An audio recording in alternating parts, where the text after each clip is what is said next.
Thank you. A warm welcome to all of you here this evening, both those here in the theater in Toronto and those following online. You know, it's not very often that you see a country's largest theater packed for an intellectual debate, but that's what we're all here for tonight. Please join me.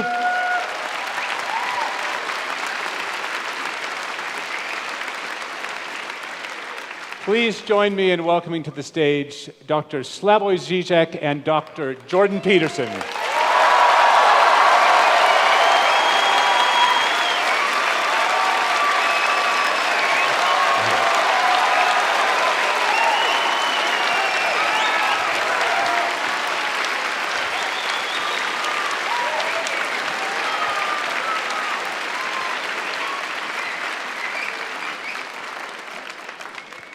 Just a few words of introduction. There can be few things, I think, now more urgent and necessary in an age of reactionary partisan allegiance and degraded civil discourse than real thinking about hard questions. The very premise of tonight's event is that we all participate in the life of thought, not merely opinion or prejudice, but the realm of truth, accessed through evidence and argument. But these two towering figures of different disciplines and domains share more than a commitment to thinking itself. They are both highly attuned to ideology and the mechanisms of power. And yet, they are not principally political thinkers. They are both concerned with more fundamental matters: meaning, truth, freedom. So it seems to me likely we will see tonight not only deep differences, but also surprising agreement on deep questions. Dr. Slavoj Žižek is a philosopher. He has not one, but two doctoral degrees, one in philosophy,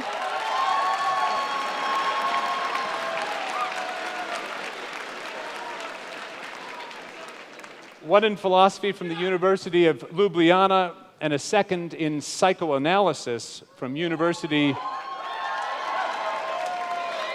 Let's hear it for psychoanalysis. From the University of Paris 8. He is now a professor at the Institute of Sociology and Philosophy at the University of Ljubljana and the director of the Birkbeck Institute for the Humanities at the University of London. He has published more than 36 books, many on the most seminal philosophers of the 19th and 20th centuries. He is a dazzling theorist with extraordinary range.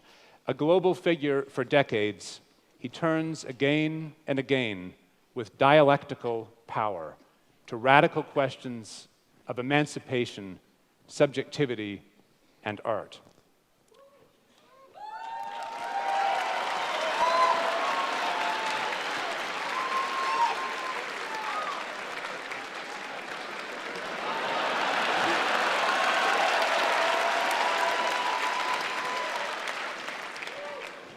Dr. Jordan Peterson is an academic and clinical...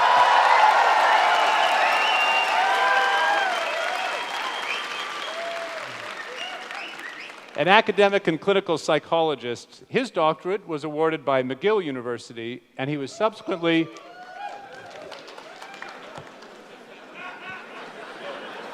We got some McGill graduates out here. He was subsequently professor of psychology at Harvard University and then the University of Toronto, where he is today.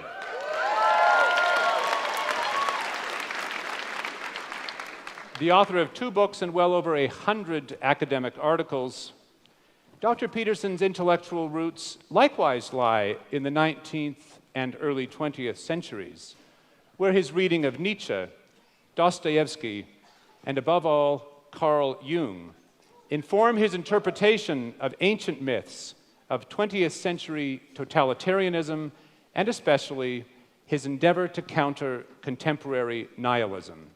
His 12 Rules for Life is a global bestseller, and his lectures and podcasts are followed by millions around the world.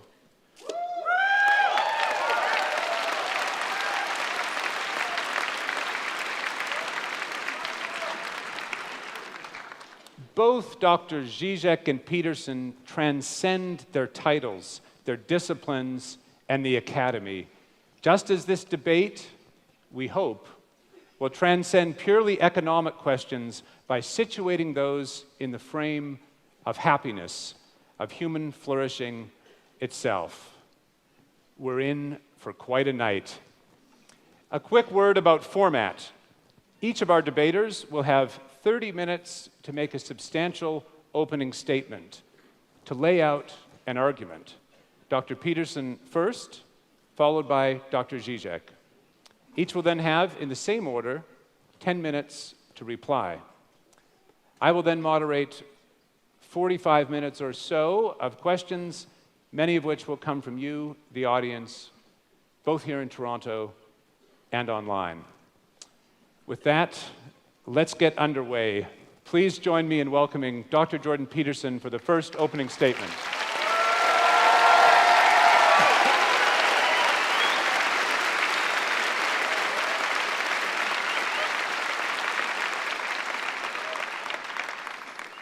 Well, thank you for that insanely enthusiastic welcome for the entire event and also for being here. I have to tell you first that this event, and I suppose my life in some sense, hit a new milestone that I was just made aware of by a stagehand today backstage, who informed me that last week the tickets for this event were being scalped online at a higher price than the tickets for the Leafs playoff games.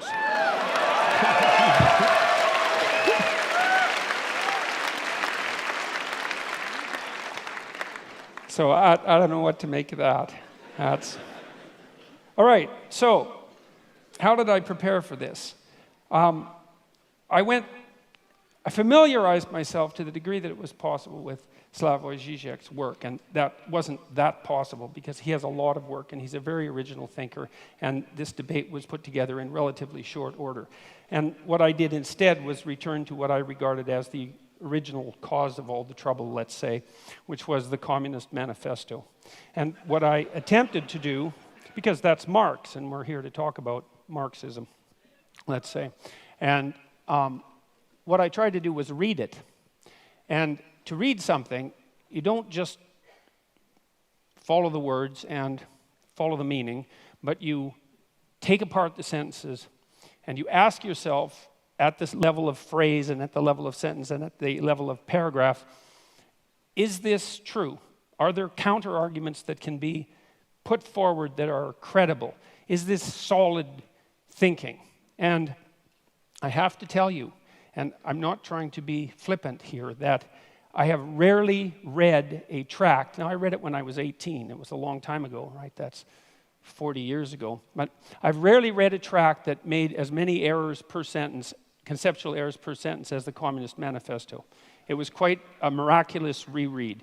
It was interesting to think about it psychologically as well, because I've read student papers that were of the same ilk in some sense, although I'm not suggesting that they were of the same level of glittering literary brilliance and polemic quality. And I also understand that the Communist Manifesto was a call for revolution and not a standard logical argument. But that notwithstanding, I have some things to say about the authors psychologically. The first thing is that it doesn't seem to me that either Marx or Engels grappled with this particular fundamental truth, which is that almost all ideas are wrong.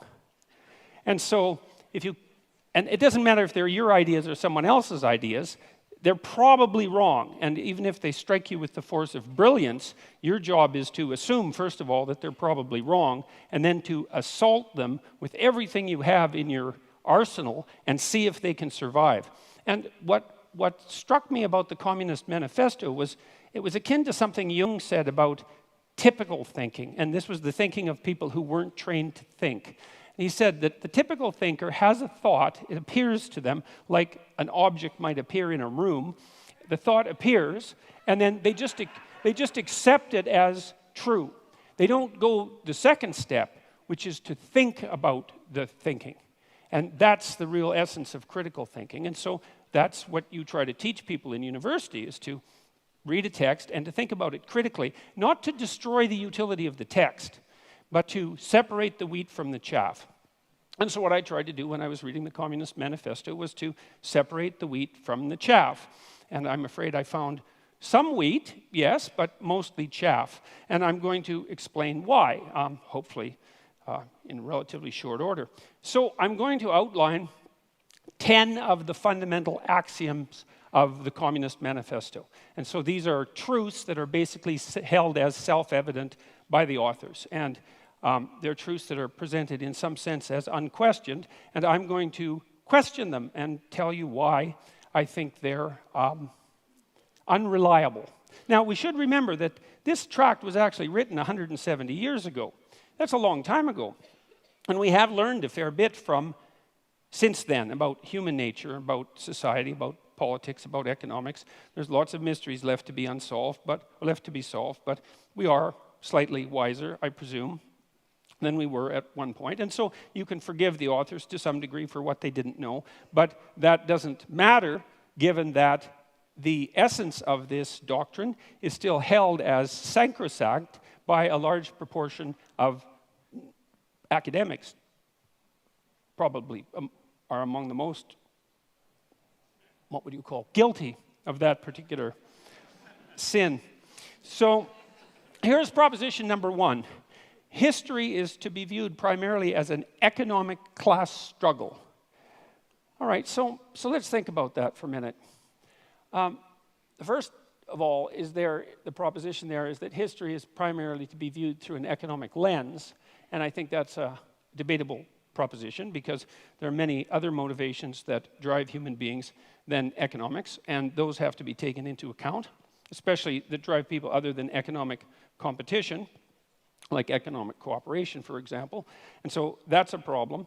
The other problem is that it's actually not nearly a pessimistic enough description of the actual problem, because history, this is to give the devil his due. The idea that one of the driving forces between history is hierarchical struggle is absolutely true. But the idea that that's actually history is not true, because it's deeper than history. It's biology itself, because organisms of all sorts organize themselves into hierarchies.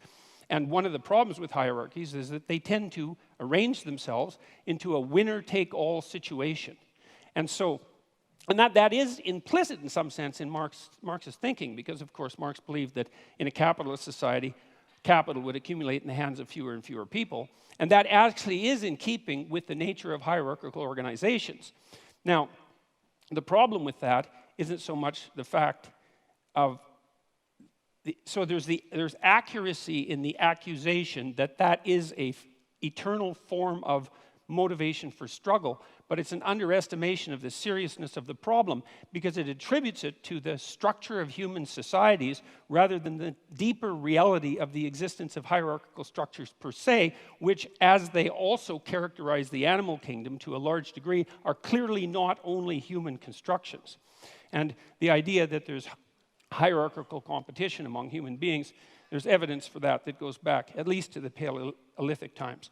And so that's the next problem. It's that, well, this ancient problem of hierarchical structure is clearly not attributable to capitalism because it existed long in human history before capitalism existed, and then it predated human history itself. So the question then arises, why would you necessarily, at least implicitly, link the class struggle with capitalism, given that it's a far deeper problem? And now, it's also, you've got to understand that this is a deeper problem for people on the left, not just for people on the right. It is the case that hierarchical structures dispossess those people who are at the bottom, those creatures who are at the bottom, speaking, say, of animals, but those people who are at the bottom, and that is a fundamental existential problem. But the other thing that Marx didn't seem to take into account is that there are far more reasons that human beings struggle than their economic class struggle, even if you build the hierarchical idea into that, which is a more comprehensive way of thinking about it. Human beings struggle with themselves, with the malevolence that's inside themselves, with the evil that they're capable of doing, with the spiritual and psychological warfare that goes on within them. And we're also actually always at odds with nature. And this never seems to show up in Marx, and it doesn't show up in Marxism in general. It's as if nature doesn't exist. The primary conflict, as far as I'm concerned, or a primary conflict that human beings engage in, is the struggle for life in a cruel and harsh natural world. And it's as if that doesn't exist in the Marxist domain. If human beings have a problem, it's because there's a class struggle that's essentially economic. It's like, no, human beings have problems because we come into life starving and lonesome. And we have to solve that problem continually, and we make our social arrangements, at least in part, to ameliorate that, as well as to, well, upon occasion, exacerbate it. And so there's also very little understanding in the Communist Manifesto that any of the, like, say, hierarchical organizations that human beings have put together might have a positive element. And that's an absolute catastrophe, because hierarchical structures are actually necessary to solve complicated social problems. We have to organize ourselves in some manner, and you have to give the devil his due. And so it is the case that hierarchies dispossess people, and that's a big problem. That's the fundamental problem of inequality. But it's also the case that hierarchies happen to be a very efficient way of distributing resources. And it's finally the case that human hierarchies are not fundamentally predicated on power. And I would say the biological, anthropological data on that are crystal clear. You don't rise to a position of authority that's reliable in a human society primarily by exploiting other people. It's a very unstable means of obtaining power. So that's a problem. Well, the people that laugh might do it that way.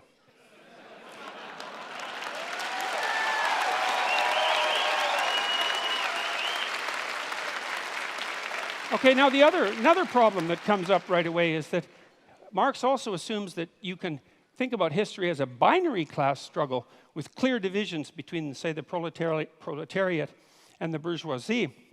And that's actually a problem, because it's not so easy to make a firm division between who's exploiter and who's exploitee, let's say, because it's not obvious, like in the case of small shareholders, let's say, whether or not they happen to be part of the oppressed or part of the oppressor. This actually turned out to be a big problem in the Russian Revolution. And by big problem, I mean tremendously big problem. Because it turned out that you could fragment people into multiple identities, and that's a fairly easy thing to do. And you could usually find some axis along which they were part of the oppressor class. It might have been a consequence of their education, or it might have been a consequence of the wealth that they strived to accumulate during their life, or it might have been a consequence of the fact that they had parents or grandparents who were educated or rich, or that they were a member of the priesthood, or that they were socialists, or anyways, the listing of how it was possible for you to be bourgeois instead of proletariat grew immensely, and that was one of the reasons that the Red Terror claimed all the victims that it claimed. And so that was a huge problem. It was probably most exemplified by the demolition of the kulaks, who were basically peasant farmers, although effective ones in the Soviet Union, who had managed to raise themselves out of serfdom over a period of about 40 years and to gather some degree of material security about them. And about 1.8 million of them were exiled. About 400,000 were killed, and the net consequence of that removal of their private property because of their bourgeois status was arguably the death of 6 million Ukrainians in the famines of the 1930s. And so the binary class struggle idea, that was a bad idea. That was a very, very bad idea. It's also bad in this way, and this is a real sleight of hand that Marx pulls off, is you have a binary class division, proletariat and bourgeoisie, and you have an implicit idea that all of the good is on the side of the proletariat and all of the evil is on the side of the bourgeoisie. And that's classic group identity thinking. You know, it's one of the reasons I don't like identity politics is because once you divide people into groups and pit them against one another, it's very easy to assume that all the evil in the world can be attributed to one group, the hypothetical oppressors, and all the good to the other. And that... Well, and that's naive. That's naive beyond comprehension, because it's absolutely foolish to make the presumption that you can identify someone's moral worth with their economic standing. So, and that actually turned out to be a real problem as well, because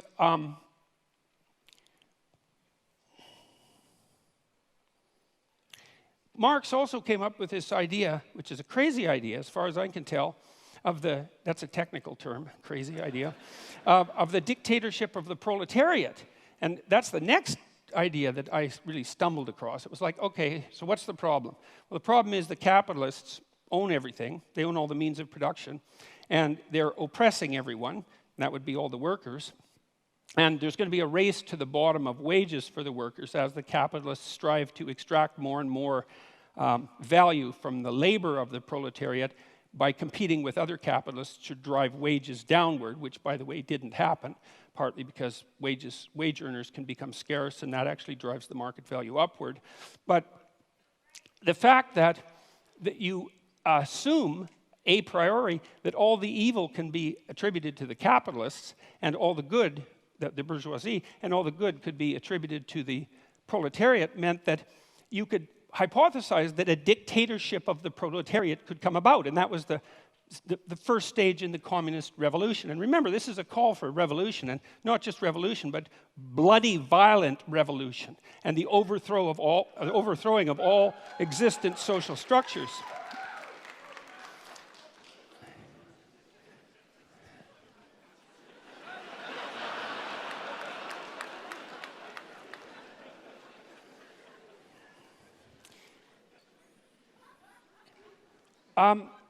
Anyways, the problem with that, you see, is that because all the evil isn't divided so easily up into oppressor and oppressed, that when you do establish a dictator of the proletariat, to the degree that you can do that, which you actually can't because it's technically impossible and an absurd thing to consider to begin with, not least because of the problem of centralization. I mean, you have to hypothesize that you can take away all the property of the capitalists.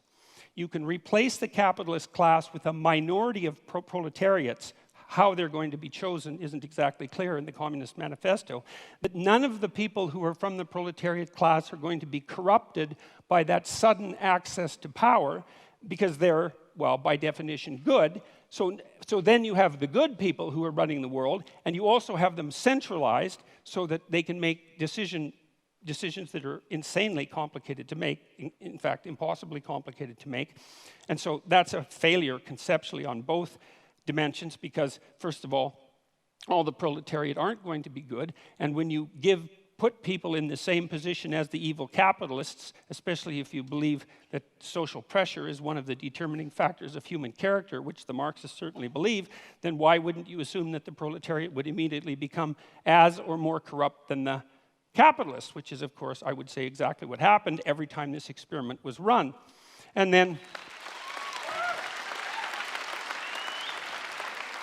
the next problem is, well, what makes you think that you can take some system as complicated as, like, capitalist free market society and centralize that and put decision-making power in the hands of a few people, the mechanisms without specifying the mechanisms by which you're going to choose them? Like, what makes you think they're going to have the wisdom or the ability to do what the capitalists were doing, unless you assume, as Marx did, that all of the evil was with the capitalists and all the good was with the proletariats, and that nothing that capitalists did constituted valid labor, which is another thing that Marx assumed, which is palpably absurd, because people who are, like, maybe if you're a dissolute aristocrat from 1830 or earlier, and you run a feudal estate and all you do is spend your time gambling and chasing prostitutes, well, then your labor value is zero. But if you're if you're running a business and it's a successful business, first of all, you're a bloody fool to exploit your workers, because even if you're greedy as sin, because you're not going to extract the maximum amount of labor out of them by doing that.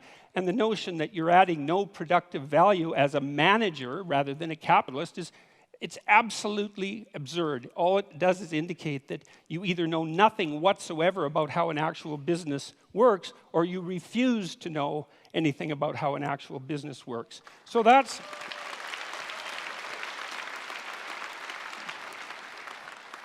also a big problem. So then the next problem is the criticism of profit.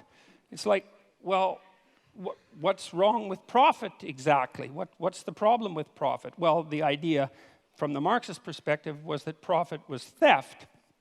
But profit, well, can be theft, because crooked people can run companies, and so sometimes profit is theft, but that certainly doesn't mean that it's always theft.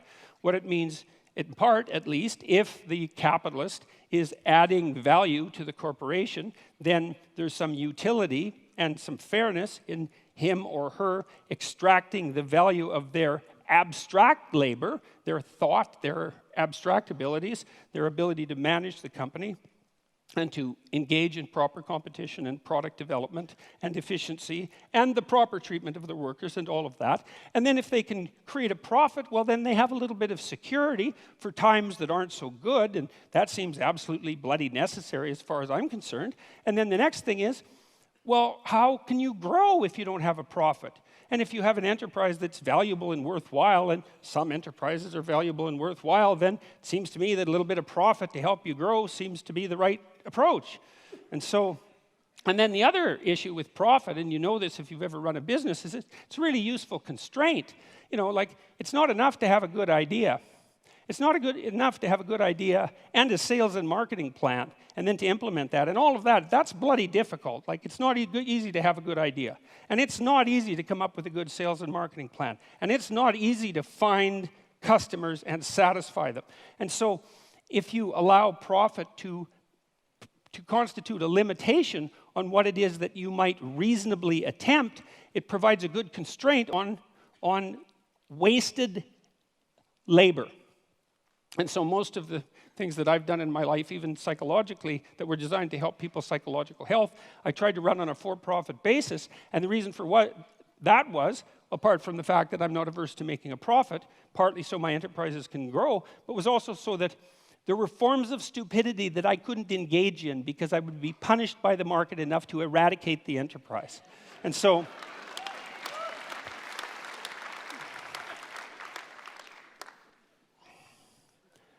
okay, and then so the next issue, this is a weird one.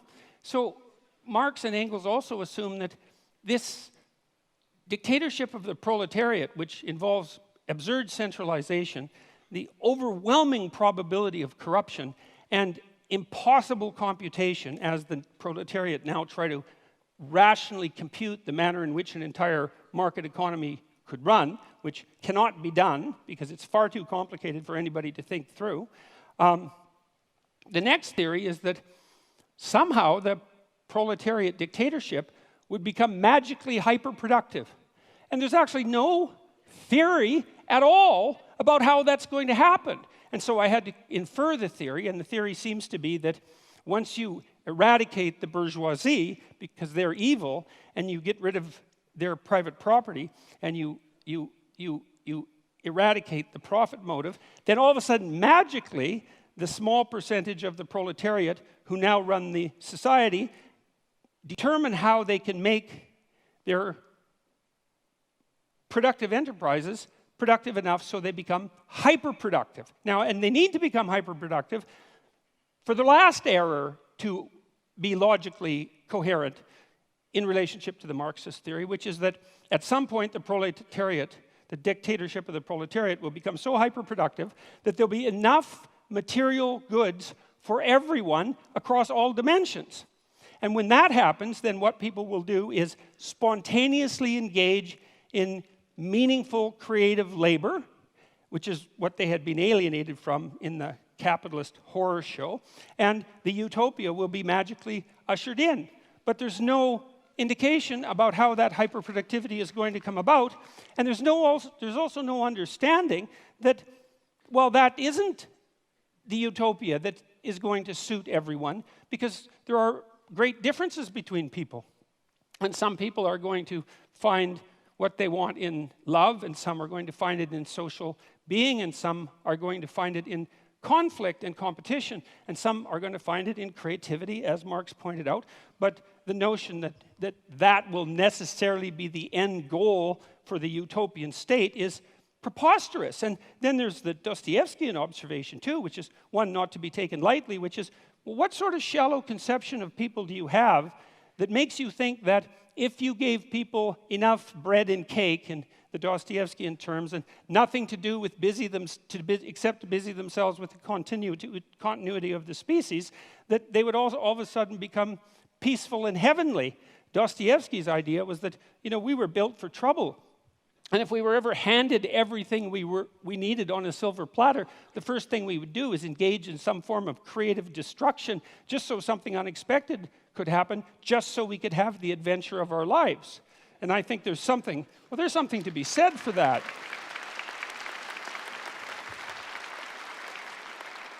So, and then the last error, let's say, although by no means the last, was this, and this is one of the strangest parts of the Communist Manifesto, is Marx admits, and Engels admit repeatedly in the Communist Manifesto, that there has never been a system of production in the history of the world that was as effective at producing material commodities in excess than capitalism.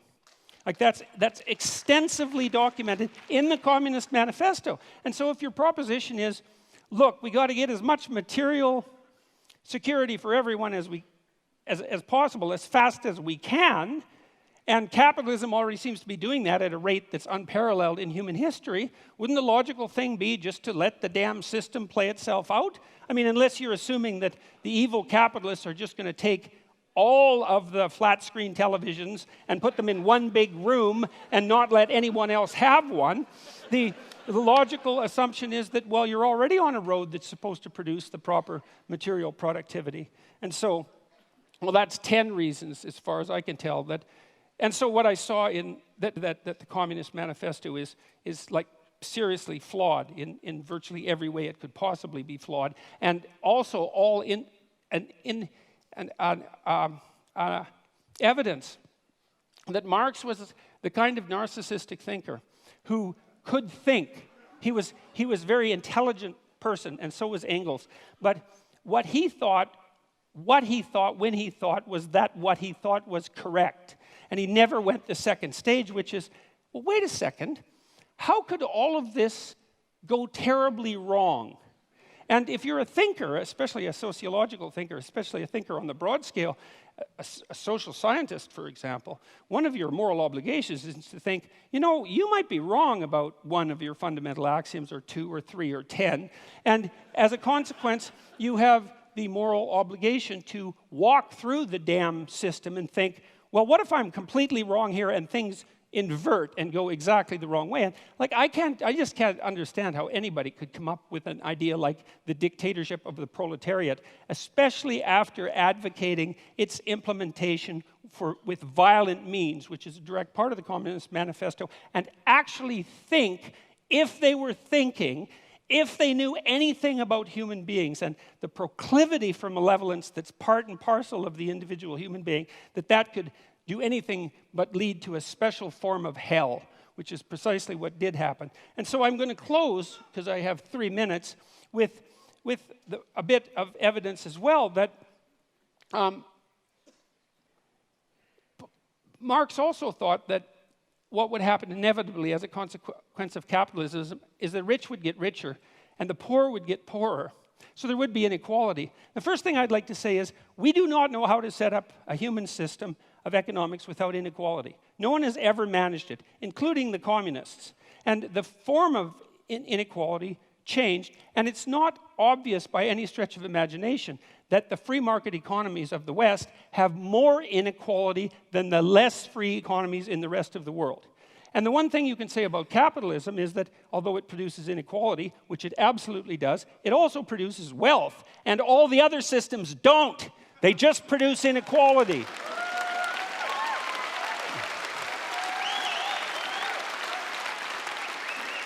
So here's a few stats. Here's a few free market stats, okay? From 1800 to 2017, income growth adjusted for inflation grew by 40 times for production workers and 16 times for unskilled labor. Well, GDP rose by a factor of about 0.5 from 1 AD to 1800. So from 1 AD to 1800 AD, it was like nothing, flat. And then all of a sudden, in the last 217 years, there's been this unbelievably upward movement of wealth. And it doesn't only characterize the tiny percentage of people at the top who, admittedly, do have most of the wealth. The question is, not only, though, what's the inequality, the question is, well, what's happening to the absolutely poor at the bottom? And the answer to that is, they're getting richer faster now than they ever have in the history of the world. And we're eradicating poverty in countries that have adopted moderate free market policies at a rate that's unparalleled. So here's an example. One of the UN millennial goals was to reduce the rate of absolute poverty in the world by 50% between 2000 and 2015. And they defined that as $1.90 a day. Pretty low, you know, but you have to start somewhere. We hit that at 2012, 3 years ahead of schedule. And you might be cynical about that and say, well, it's kind of an arbitrary number, but the curves are exactly the same at $3.80 a day and $7.60 a day. Not as many people have hit that, but the rate of increase towards that is the same. The bloody UN thinks that we'll be out of poverty defined by $1.90 a day by the year 2030. It's unparalleled. And so the rich may be getting richer, but the poor are getting richer too. And that's not the... Look, I'll leave it at that because I'm out of time. But I'll leave it with this.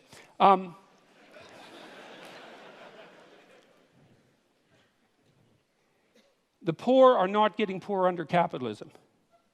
The poor are getting richer under capitalism by a large margin. And I'll leave you with one statistic, which is that now in Africa, the child mortality rate in Africa now is the same as the child mortality rate was in Europe in 1952. And so that's happened within the span of one lifetime. And so if you're for the poor, if you're actually concerned that the poorest people in the world rise above their starvation levels, then all the evidence suggests that the best way to do that is to implement something approximating a free market economy. And so, thank you very much.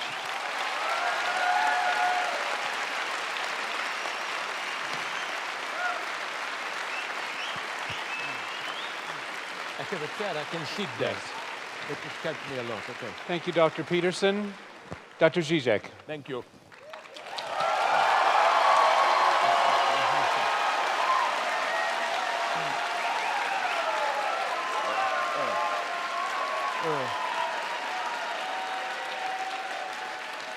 Okay. First, a brief introductory remark. I cannot but notice the irony of how Peterson and I, the participants in this duel of the century, are both marginalized by the official academic community. I'm supposed to defend here the left liberal line against neoconservatives. Really? Most of the attacks on me are now precisely from left liberals. Just remember the outcry against my critique of LGBT plus ideology. And I'm sure that if the leading figures in this field were to be asked if I am fit to stand for them, they would turn in their graves even if they are still alive. So let me begin by bringing together the three notions from the title: happiness, communism, capitalism. In one exemplary case, China today. China in the last decades is arguably the greatest economic success story in human history. Hundreds of millions raised from poverty into middle-class existence. How did China achieve it? The 20th century left was defined by its opposition to the two fundamental tendencies of modernity: the reign of capital with its aggressive market competition, the authoritarian bureaucratic state power. Today's China combines these two features in its extreme form: strong authoritarian state, wild capitalist dynamics. And it's important to note, they do it on behalf of happiness of the majority of people. They don't mention communism to legitimize their rule. They prefer the old Confucian notion of a harmonious society. But are the Chinese any happier for all that? Although even the Dalai Lama justifies Tibetan Buddhism in Western terms of the pursuit of happiness and the avoidance of pain, happiness as a goal of our life is a very problematic notion. If we learned anything from psychoanalysis, it is that we humans are very creative in sabotaging our pursuit of happiness. Happiness is a confused notion. Basically, it relies on the subject's inability or unreadiness to fully confront the consequences of his, her, their desire. In our daily lives, we pretend to desire things which we do not really desire, so that ultimately the worst thing that can happen is for us to get what we officially desire. So I agree that human life of freedom and dignity does not consist just in searching for happiness, no matter how much we spiritualize it, or in the effort to actualize our inner potentials. We have to find some meaningful cause beyond the mere struggle for pleasurable survival. However, I would like to add here a couple of qualifications. First, since we live in a modern era, we cannot simply refer to an unquestionable authority to confer a mission or task on us. Modernity means that, yes, we should carry the burden. But the main burden is freedom itself. We are responsible for our burdens. Not only are we not allowed cheap excuses for not doing our duty, duty itself should not serve as an excuse. We are never just instruments of some higher cause. Once traditional authority loses its substantial power, it is not possible to return to it. All such returns are today a postmodern fake. Does Donald Trump stand for traditional values? No, his conservatism is a postmodern performance, a gigantic ego trip. In this sense of playing with traditional values, of mixing references to them with open obscenities, Trump is the ultimate postmodern president. If we compare Trump with Bernie Sanders, Trump is a postmodern politician at its purest, while Sanders is rather an old-fashioned moralist. Conservative thinkers claim that the origin of our crisis is the loss of our reliance on some transcendent divinity or higher value. If we are left to ourselves, if everything is historically conditioned and relative, then there is nothing preventing us to indulge in our lowest tendencies. But is this really the lesson to be learned from mob killing, looting, and burning on behalf of religion? It is often claimed that, true or not, religion makes some otherwise bad people do good things. From today's experience, I think we should rather stick to Steve Weinberg's claim that while without religion, good people would have been doing good things and bad people bad things, only something like religion can make good people do bad things. More than a century ago, in his Brothers Karamazov, Dostoevsky warned against the dangers of godless moral nihilism. If God doesn't exist, then everything is permitted. The French philosopher André Glucksmann applied Dostoevsky's critique of godless nihilism to September 11th. And the title of his book, Dostoevsky in Manhattan, suggests, as this title suggests, he couldn't have been more wrong. The lesson of today's terrorism is that if there is a God, then everything, even blowing up hundreds of innocent bystanders, is permitted to those who claim to act directly on behalf of God. The same goes also for godless Stalinist communists. They are the ultimate proof of it. Everything was permitted to them since they perceived themselves as direct instrument of their divinity, of the historical necessity of progress towards communism. That's the big problem of ideologies. How to make good, decent people do horrible things. Second, yes, we should carry our burden, accept the suffering that goes with it. But a danger lurks here, that of a subtle reversal. Don't fall in love, that's my position, with your suffering. Never presume that your suffering is in itself a proof of your authenticity. Renunciation of pleasure can easily turn into pleasure of renunciation itself. For example, an example not from neoconservatives. White left liberals love to denigrate their own culture and blame Eurocentrism for our evils. But it is instantly clear how this self-denigration brings a profit of its own. Through this renouncing of their particular roots, multicultural liberals reserve for themselves the universal position, graciously soliciting others to assert their particular identity. White multiculturalist liberals embody the lie of identity politics. Next point.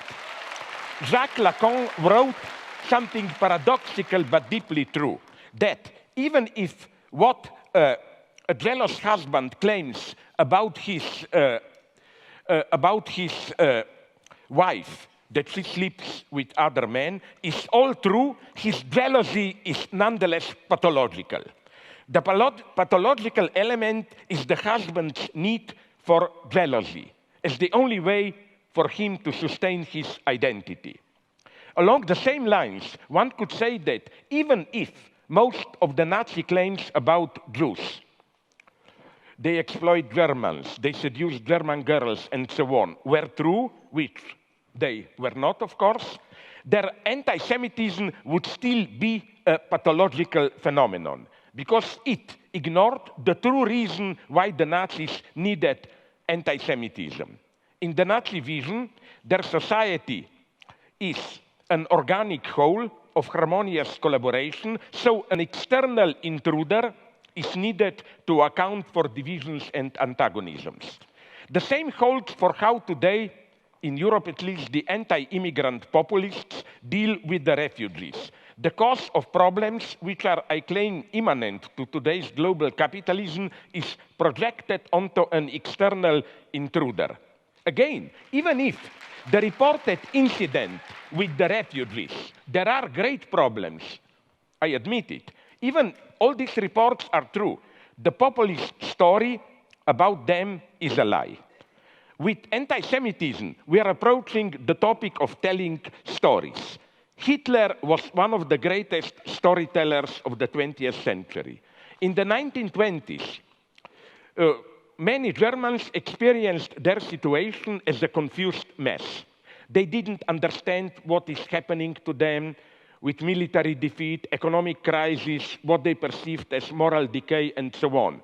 Hitler provided a story, a plot, which was precisely that of a Jewish plot. We are in this mess because of the Jews. That's what I would like to insist on. We are telling ourselves stories about ourselves in order to acquire a meaningful experience of our lives. However, this is not enough. One of the most stupid wisdoms, and they are mostly stupid, is an enemy is someone whose story you have not heard. Really? Are you also ready to affirm that Hitler was our enemy because his story was not heard? The experience that we have of our lives from within, the story we tell ourselves about ourselves in order to account for what we are doing is, and this is what I call ideology, fundamentally a lie. The truth lies outside in what we do. In a similar way, the alt-right obsession with cultural Marxism expresses the rejection to confront the fact that the phenomena they criticize as the effect of the cultural Marxist plot, moral degradation, sexual promiscuity, consumerist hedonism, and so on, are the outcome of the immanent dynamic of capitalist societies. I would like to refer to a classic, Daniel Bell, Cultural Contradictions of Capitalism, written back in 1976, where the author argues that the unbounded drive of modern capitalism undermines the moral foundations of the original Protestant ethics. And in a new afterword, Bell offers a bracing perspective on contemporary Western societies, revealing the crucial cultural fault lines we face as the 21st century is here. The turn towards culture as a key component of capitalist reproduction and, concomitant to it, the commodification of cultural life itself are, I think, crucial moments of capitalist expanded reproduction. So the term cultural Marxism, I think, plays the same role as that of the Jewish plot in anti-Semitism. It projects or transposes some immanent antagonism, however you call it, ambiguity, tension, of our socio-economic life onto an external cause. In exactly the same way, now let me give you a different, more problematic example. In exactly the same way, liberal critics of Trump and alt-right never seriously asked how our liberal society could give birth to Trump. In this sense, the image of Donald Trump is also a fetish, the last thing a liberal sees before confronting actual social tensions. Hegel's motto, evil resides in the gaze which sees evil everywhere, fully applies here. The very liberal gaze which demonizes Trump is also evil because it ignores how its own failures opened up the space for Trump's type of patriotic populism. Next point. One should stop blaming hedonist egotism for our woes. The true opposite of egotist self-love is not altruism, a concern for the common good, but envy, resentment, which makes me act against my own interests. This is why, as many perspicuous philosophers clearly saw, evil is profoundly spiritual, in some sense more spiritual than goodness. This is why egalitarianism itself should never be accepted at its face value. It can well secretly invert the standard renunciation accomplished to benefit others. Egalitarianism often de facto means I am ready to renounce something so that others will also not have it. This is, I think, now comes the problematic part for some of you, maybe the problem with political correctness. What appears as its excesses, its regulatory zeal, is, I think, an impotent reaction that masks the reality of a defeat.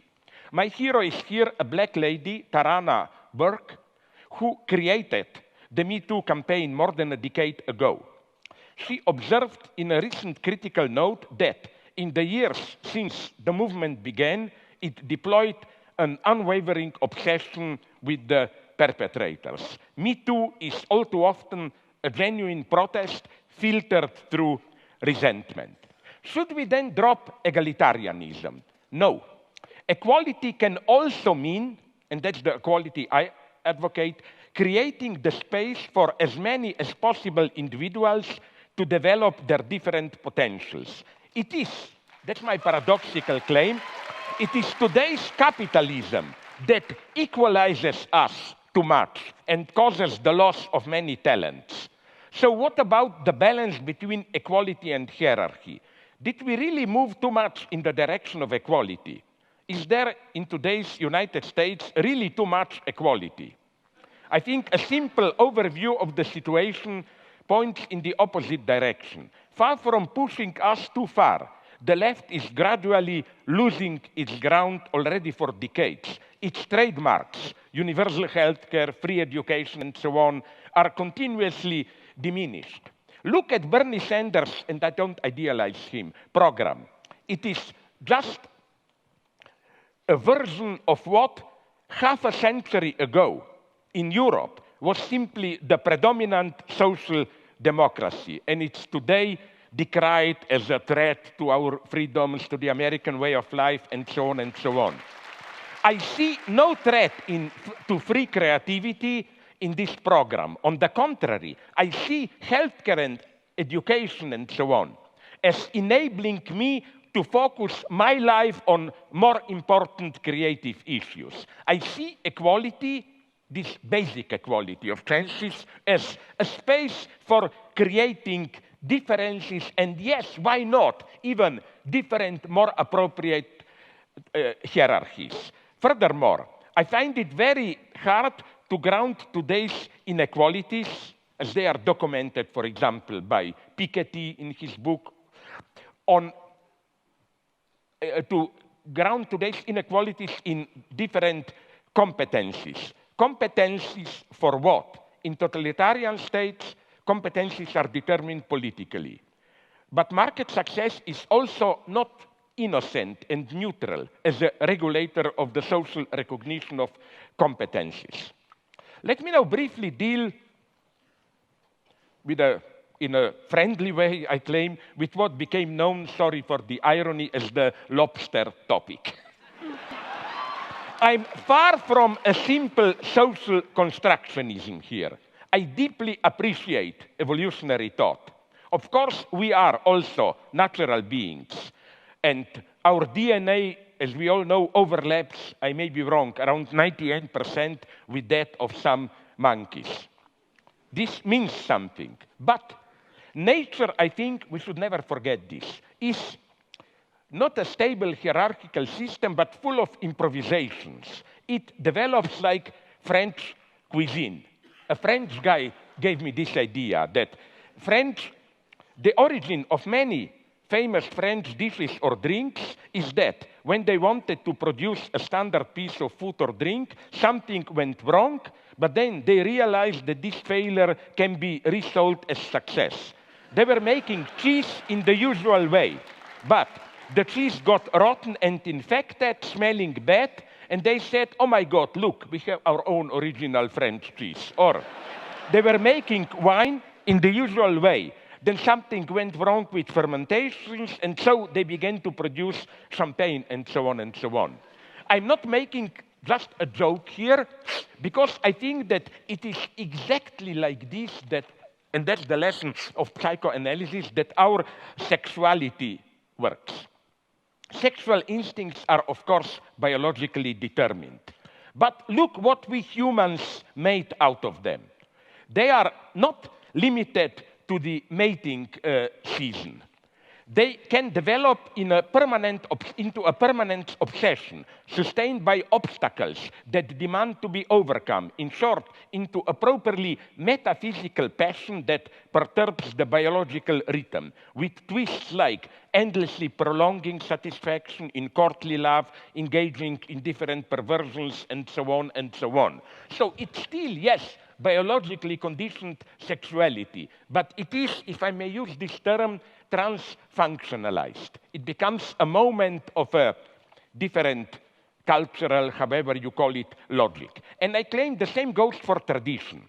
T.S. Eliot, the great conservative, wrote, quote, what happens when a new work of art is created is something that happens simultaneously to all the work of art which preceded it. The past should be altered by the present as much as the present is directed by the past. End of quote. What does this mean? Let me mention the change enacted by Christianity. It's not just that, in spite of all our natural and cultural differences, the same divine spark dwells in everyone. But this divine spark enables us to create what Christians call Holy Ghost or Holy Spirit, a community in which hierarchic family values are at some level at least abolished. Remember Paul's words from Galatians. There is no longer Jew or Greek. There is no longer male and female in Christ. A democracy extends this logic to the political space. In spite of all differences in competence, the ultimate decision should stay with all of us. The wager of democracy is that we should not give all power to competent experts. It was precisely communists in power who legitimized their rule by posing as fake experts. And incidentally, I'm far from believing in ordinary people's wisdom. We often need a master figure to push us out of an inertia. And I'm not afraid to say that forces us to be free. Freedom and responsibility hurt. They require an effort. And the highest function of an authentic master is to literally to awaken us to our freedom. We are not spontaneously really free. Furthermore, I think that social power and authority cannot be directly grounded in competence. In our human universe, power, in the sense of exerting authority, is something much more mysterious, even irrational. Kierkegaard, my and everybody's favorite theologist, wrote, if a child says he will obey his father because his father is a competent and good guy, this is an affront to father's authority. And he applied the same logic to Christ himself.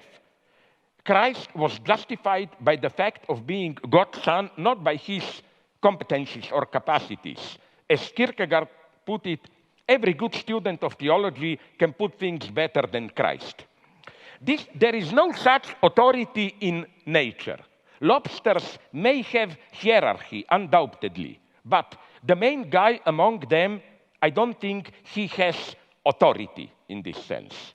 Again, the wager of democracy is that, and that's the subtle thing, not against competence and so on, but that political power and competence or expertise should be kept apart. In Stalinism, precisely, they were not kept apart, while already in ancient Greece, they knew that they have to be kept apart, which is why their popular weight was even combined with lottery often. So where does communism, just to conclude, where does communism enter here? Why do I still cling to this cursed name when I know and fully admit the 20th century communist project in all its failure, how it failed giving birth to new forms of murderous terror? Capitalism won, but today, and that's my claim, we can debate about it, the question is, does today's global capitalism contain strong enough antagonisms which prevent its indefinite reproduction? I think there are such antagonisms. The threat of ecological catastrophe, the consequence of new technoscientific developments, especially in biogenetics, and new forms of apartheid. All these antagonisms concern what Marx called commons, the shared substance of our social being. First, of course, the commons of external nature, threatened by pollution, global warming, and so on. Now, let me be precise here. I'm well aware how uncertain analysis and projections are in this domain. It will be certain only when it will be too late. And I am well aware of the temptation to engage in precipitous extrapolations. When I was younger, to give you a critical example, there was in Germany an obsession with Waldsterben, the dying of forests, with predictions that in a couple of decades, Europe will be without forests. But according to recent estimates, there are now more forest areas in Europe than 100 years or 50 years ago. But there is nonetheless, I claim, the prospect of a catastrophe here. Scientific data seem to me at least abundant enough. And we should act in a large-scale collective way. And I also think, this may be critical to some of you, there is a problem with capitalism here for the simple reason that its managers, not because of their evil nature, but that's the logic of capitalism, care to expand self-reproduction, and environmental consequences are simply not part of the game. This is, again, not a moral reproach. And incidentally, so that you will not think that I don't know what I'm talking about, in communist countries, those in power were obsessed with expanded reproduction and were not under public control, so the situation was even worse. So how to act? First, by admitting we are in a deep mess. There is no simple democratic solution here. The idea that people themselves should decide what to do about ecology sounds deep, but it begs an important question, even if their comprehension is not distorted by corporate interests. What qualifies them to pass a judgment in such a delicate matter? Plus, the radical measures advocated by some ecologists can themselves trigger new catastrophes. Let me mention just the idea which is floating around of solar radiation management, the continuous massive dispersal of aerosols into our atmosphere to reflect and absorb sunlight and thus cool the planet. Can we even imagine how the fragile balance of our Earth function and in what unpredictable ways geoengineering can disturb it? In such times of urgency, when we know we have to act but don't know how to act, thinking is needed. Maybe we should turn around a little bit. Marx's famous Thesis 11. In our new century, we should say that maybe in the last century, we tried all too fast to change the world. The time has come to step back and interpret it. The second threat, the commons of internal nature. With new biogenetic technologies, the creation of a new man, in the literal sense of changing human nature, becomes a realist prospect. I mean primarily so-called popularly neural link, the direct link between our brain and digital machines, and then brains among themselves. This, I think, is the true game changer. The digitalization of our brain opens up unheard of new possibilities of control. Directly sharing your experience with your beloved may appear attractive, but what about sharing them with an agency without you even knowing it? Finally, the common space of humanity itself. We live in one and the same world, which is more and more interconnected, but nonetheless deeply divided. So how to react to this? The first and sadly predominant reaction is the one of protective self-enclosure. The world out there is in a mess. Let's protect ourselves by all kinds of walls. It seems that our countries are run relatively well, but is the mess the so-called rogue countries find themselves in not connected to how we interact with them? Take what is perhaps the ultimate rogue state, Congo. Warlords who rule provinces there are always dealing with Western companies, selling them minerals. Where would our computers be without coltan from Congo? And what about foreign interventions in Iraq and Syria, or by our proxies like Saudi Arabia in Yemen? Here, refugees are created. A new world order is emerging, a world of... Can I just finish the page? 2 minutes, literally. A world of peaceful coexistence of civilizations, but in what way does it function? Forced marriages and homophobia are okay, just that they are limited to another country, which is otherwise fully included into the world market. This is how refugees, again, are created. The second reaction is global capitalism with the human face. Think about socially responsible corporate figures like Bill Gates or George Soros.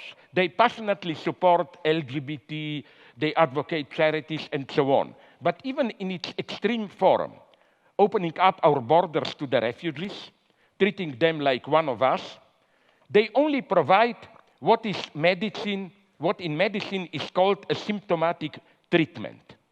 The solution is not for the rich Western countries to receive all immigrants, but somehow to try to change the situation which creates massive waves of immigration. And we are complicit in this. Is such a change a utopia. No, the true utopia is that we can survive without such a change. So here I think, I know it's provocative to call this a plea for communism. I do it a little bit to provoke things. But what is needed is nonetheless in all these spheres, I claim, ecology, digital control, unity of the world, capitalist market, which does great things, I admit it, has to be somehow limited, regulated, and so on. Before you say it's a utopia, I will tell you, but just think about in what way global market already functions today. I always thought that neoliberalism is a fake term.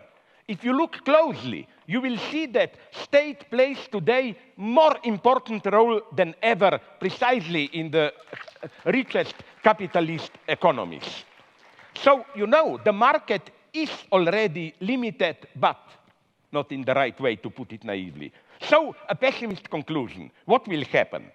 In spite of protests here and there, we will probably continue to slide towards some kind of apocalypse, awaiting large catastrophes to awaken us. So I don't accept any cheap optimism. When somebody tries to convince me that, in spite of all the problems, there is a light at the end of the tunnel, my instant reply is yes, and it's probably another train coming towards us. Thank you very much.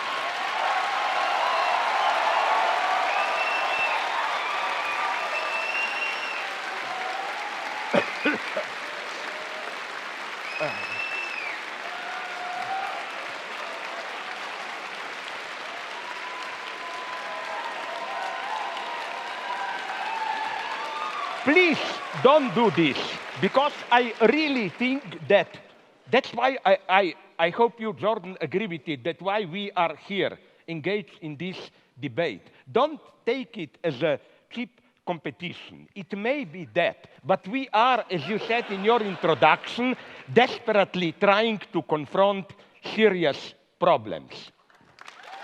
I mean,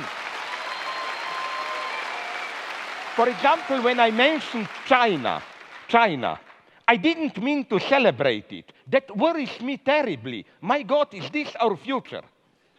No. Sorry for this. Sorry, please. Discount, take away this from my 10 minutes. No problem. No problem. No problem. Dr. Peterson, 10 minutes to you to reply.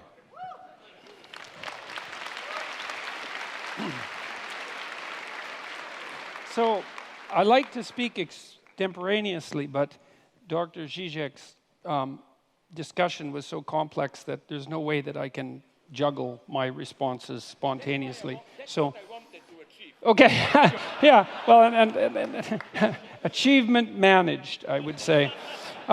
So I heard much of what I heard. I agreed with, but we can get to that. I'm going to respond. Keep that. Pull out the knife. All right. Well, I heard a criticism of capitalism, but no real support of Marxism. And that's an interesting thing, because for me, the terms of the argument were, well, there were three terms of the argument, let's say. There was capitalism, there was Marxism, and there was happiness. And I would say Dr. Žižek focused probably more on the problems of capitalism and the problems of happiness than on the utility of Marxism. And that actually comes as a surprise to me, because I presumed that much of what I would hear would be a support of something approximating traditional or even a-traditional Marxism, which is why I organized the first part of my talk as an attack against Marxism per se. Okay, so now Zizek points out that there are problems of capitalism. And I would like to say that I'm perfectly aware that there are problems with capitalism. I wasn't defending capitalism, actually, in some sense. I was defending it in comparison to communism, which is not the same thing. Because as Winston Churchill said about democracy, you know, it's the worst form of government there is, except for all the other forms. And so you might say the same thing about capitalism, is that it's the worst form of economic arrangement you could possibly manage, except for every other one that we've ever tried. And I'm dead serious about that. I'm not trying to be flippant. I mean that it isn't obvious to me, when Dr. Žižek is speaking in more apocalyptic terms, it isn't obvious to me that we can solve the problems that confront us. And it's also not a message that I have been purveying that unbridled capitalism per se, as an isolated, what would you say, social economic structure, actually constitutes the proper answer to the problems that confront us. So I haven't made that case in any of the lectures that anything I've written or any of the lectures that I've done, because I don't believe it to be true. He said, well, what's the problems with capitalism? Well, the commodification of cultural life, all life, fair enough. There's something that isn't exactly right about reducing everything to economic competition. And capitalism certainly pushes in that direction. Advertising culture pushes in that direction. Sales and marketing culture pushes in that direction. And there's reasons for that, and I have a certain amount of admiration for the necessity of advertisers and salesmen and marketers. But that doesn't mean that the transformation of all elements of life into commodities in a capitalist sense is the best way forward. I don't think it is the best way forward. I think the evidence for that's actually quite clear. There is, by the way, a relationship. This is something I didn't point out before. There is a relationship between wealth and happiness. It's quite well defined in the psychological literature. Now, it's not exactly obvious whether the happiness measures are measures of happiness or whether they're measures of the absence of misery. And my sense is, as a psychometrician who's looked at these scales, that people are more concerned with not being miserable than they are with being happy. And those are all actually separate emotional states mediated by different psychobiological systems. It's a technical point, but it's an important one. There is a relationship between absolute level of income and self-reported lack of misery or happiness. And it's pretty linear until you hit, I would say, something approximating decent working class income. And so what seems to happen is that wealth makes you happy as long as it keeps the bill collectors at bay. Like once you've got to the point where the misery is staved off as much as it can be by the fact that you're not in absolutely economically dire straits, then adding more money to your life has no relationship whatsoever to your well-being. And so it's clear that past a certain minimal point, additional material provision is not sufficient to, let's say, redeem us individually or socially. And it's certainly the case that the radical wealth production that characterizes capitalism might produce a fatal threat to the structure of our social systems and our broader ecosystems.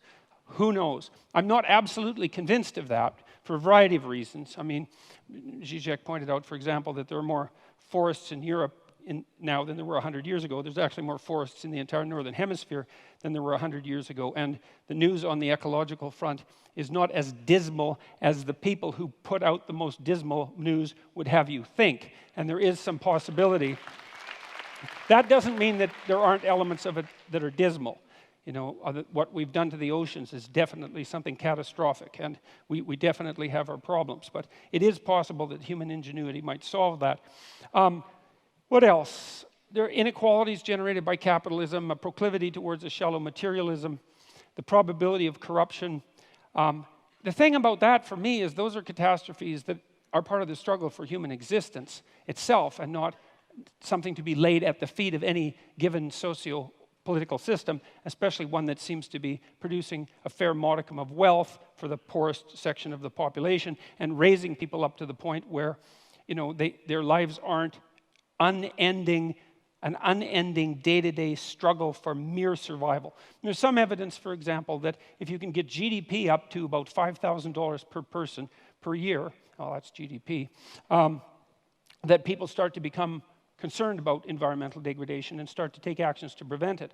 And so there is some possibility that if we're lucky, we can get the bottom billion or 2 billion people in the world, or 3 billion as the population grows, up to the point where they're wealthy enough so they actually start to care enough about the environment so that we could act collectively to solve environmental problems. Now, you might say, well, by that time we'll be out of Earth. You know, we'll have exhausted the resources that are in front of us so desperately that there's no hope of that. But I would like to remind you of a famous bet between Julian Simon and the biologist at Stanford who wrote, Paul Ehrlich, who wrote The Population Bomb, they bet, Ehrlich, who thought we were going to be overpopulated by the year 2000, bet Simon that by the year 2000, commodity prices would have increased dramatically as a consequence of evidence that we were running out of material resources. They made a famous bet over a 25-year period, and Ehrlich paid off Simon in the year 2000 because commodity prices went down and not up. And so there is no solid evidence that the fact that our population is growing and will peak out, by the way, at about 9 billion, there's no solid indication that the consequence of that is that we are, in fact, running out of necessary material resources. And so it's a danger, but it's not a danger that's proven. And there is some utility in considering that the addition of several billion more brains to the planet, especially if they were well-nourished brains, as they increasingly are, might help us generate enough problem solvers so that we can stay ahead of the looming ecological catastrophe as our population balloons outwards. Now, we're going to peak at 9 billion. It's not much higher than we are now, and it looks like we might be able to manage it. The other thing is that I didn't hear an alternative, really, from Dr. Zizek. You know, he admitted that the rise to success of the Chinese was in part a consequence of the allowance of market forces, and decried the authoritarian tendencies, and fair enough, that's exactly it. It also seemed to me that the social justice group identity processes that Dr. Zizek was decrying are, to me, a logical derivation from the oppression narrative that's a fundamental presupposition of Marxism. So there, I never heard a defense of Marxism in that part of his argument as well. And so for me, again, it's to ask, what's the alternative? I also heard an argument for egalitarianism, but I heard it defined as equality of opportunity, not as equality of outcome, which I see as a clearly defined Marxist aim. I heard an argument for a modified social distribution of wealth, but that's already part and parcel of most modern free market states, with a wide variation and an appropriate variation of government intervention, all of which constitute their own experiment. We don't know how much social intervention is necessary to flatten the tendency of hierarchies to become tilted so terribly that only the people at the top have everything and all of the people at the bottom have nothing. It's a very difficult battle to fight against that profound tendency, much deeper than the tendency of capitalism itself, and we don't exactly know what to do about it. So we run experiments, and that seems to be working perfectly reasonably, as far as I can tell. Let's see. Well, I'll close with this. Capitalism in the free market, well, that's the worst form of social organization possible, as I said, except for all the others. There is a positive relationship between economics measured by income and happiness, or psychological well-being, which might be the absence of misery. I certainly do not believe, and the evidence does not suggest, that material security is sufficient. I do believe, however, that insofar as there is a relationship between happiness and material security, that the free market system has demonstrated itself as the most efficient manner to achieve that, and that was actually the terms of the argument. So thus, if it's capitalism versus Marxism with regards to human happiness, it's still the case that the free market constitutes the clear winner. And maybe capitalism will not solve our problems. I actually don't believe that it will. I've in fact argued that the proper pathway forward is one of individual moral responsibility aimed at the highest good. It's something for me that's rooted in our underlying Judeo-Christian tradition that insists that each person is is sovereign in their own right and a locus of ultimate value, which is something that you can accept regardless of your religious presuppositions, and something that you do accept if you participate in a society such as ours.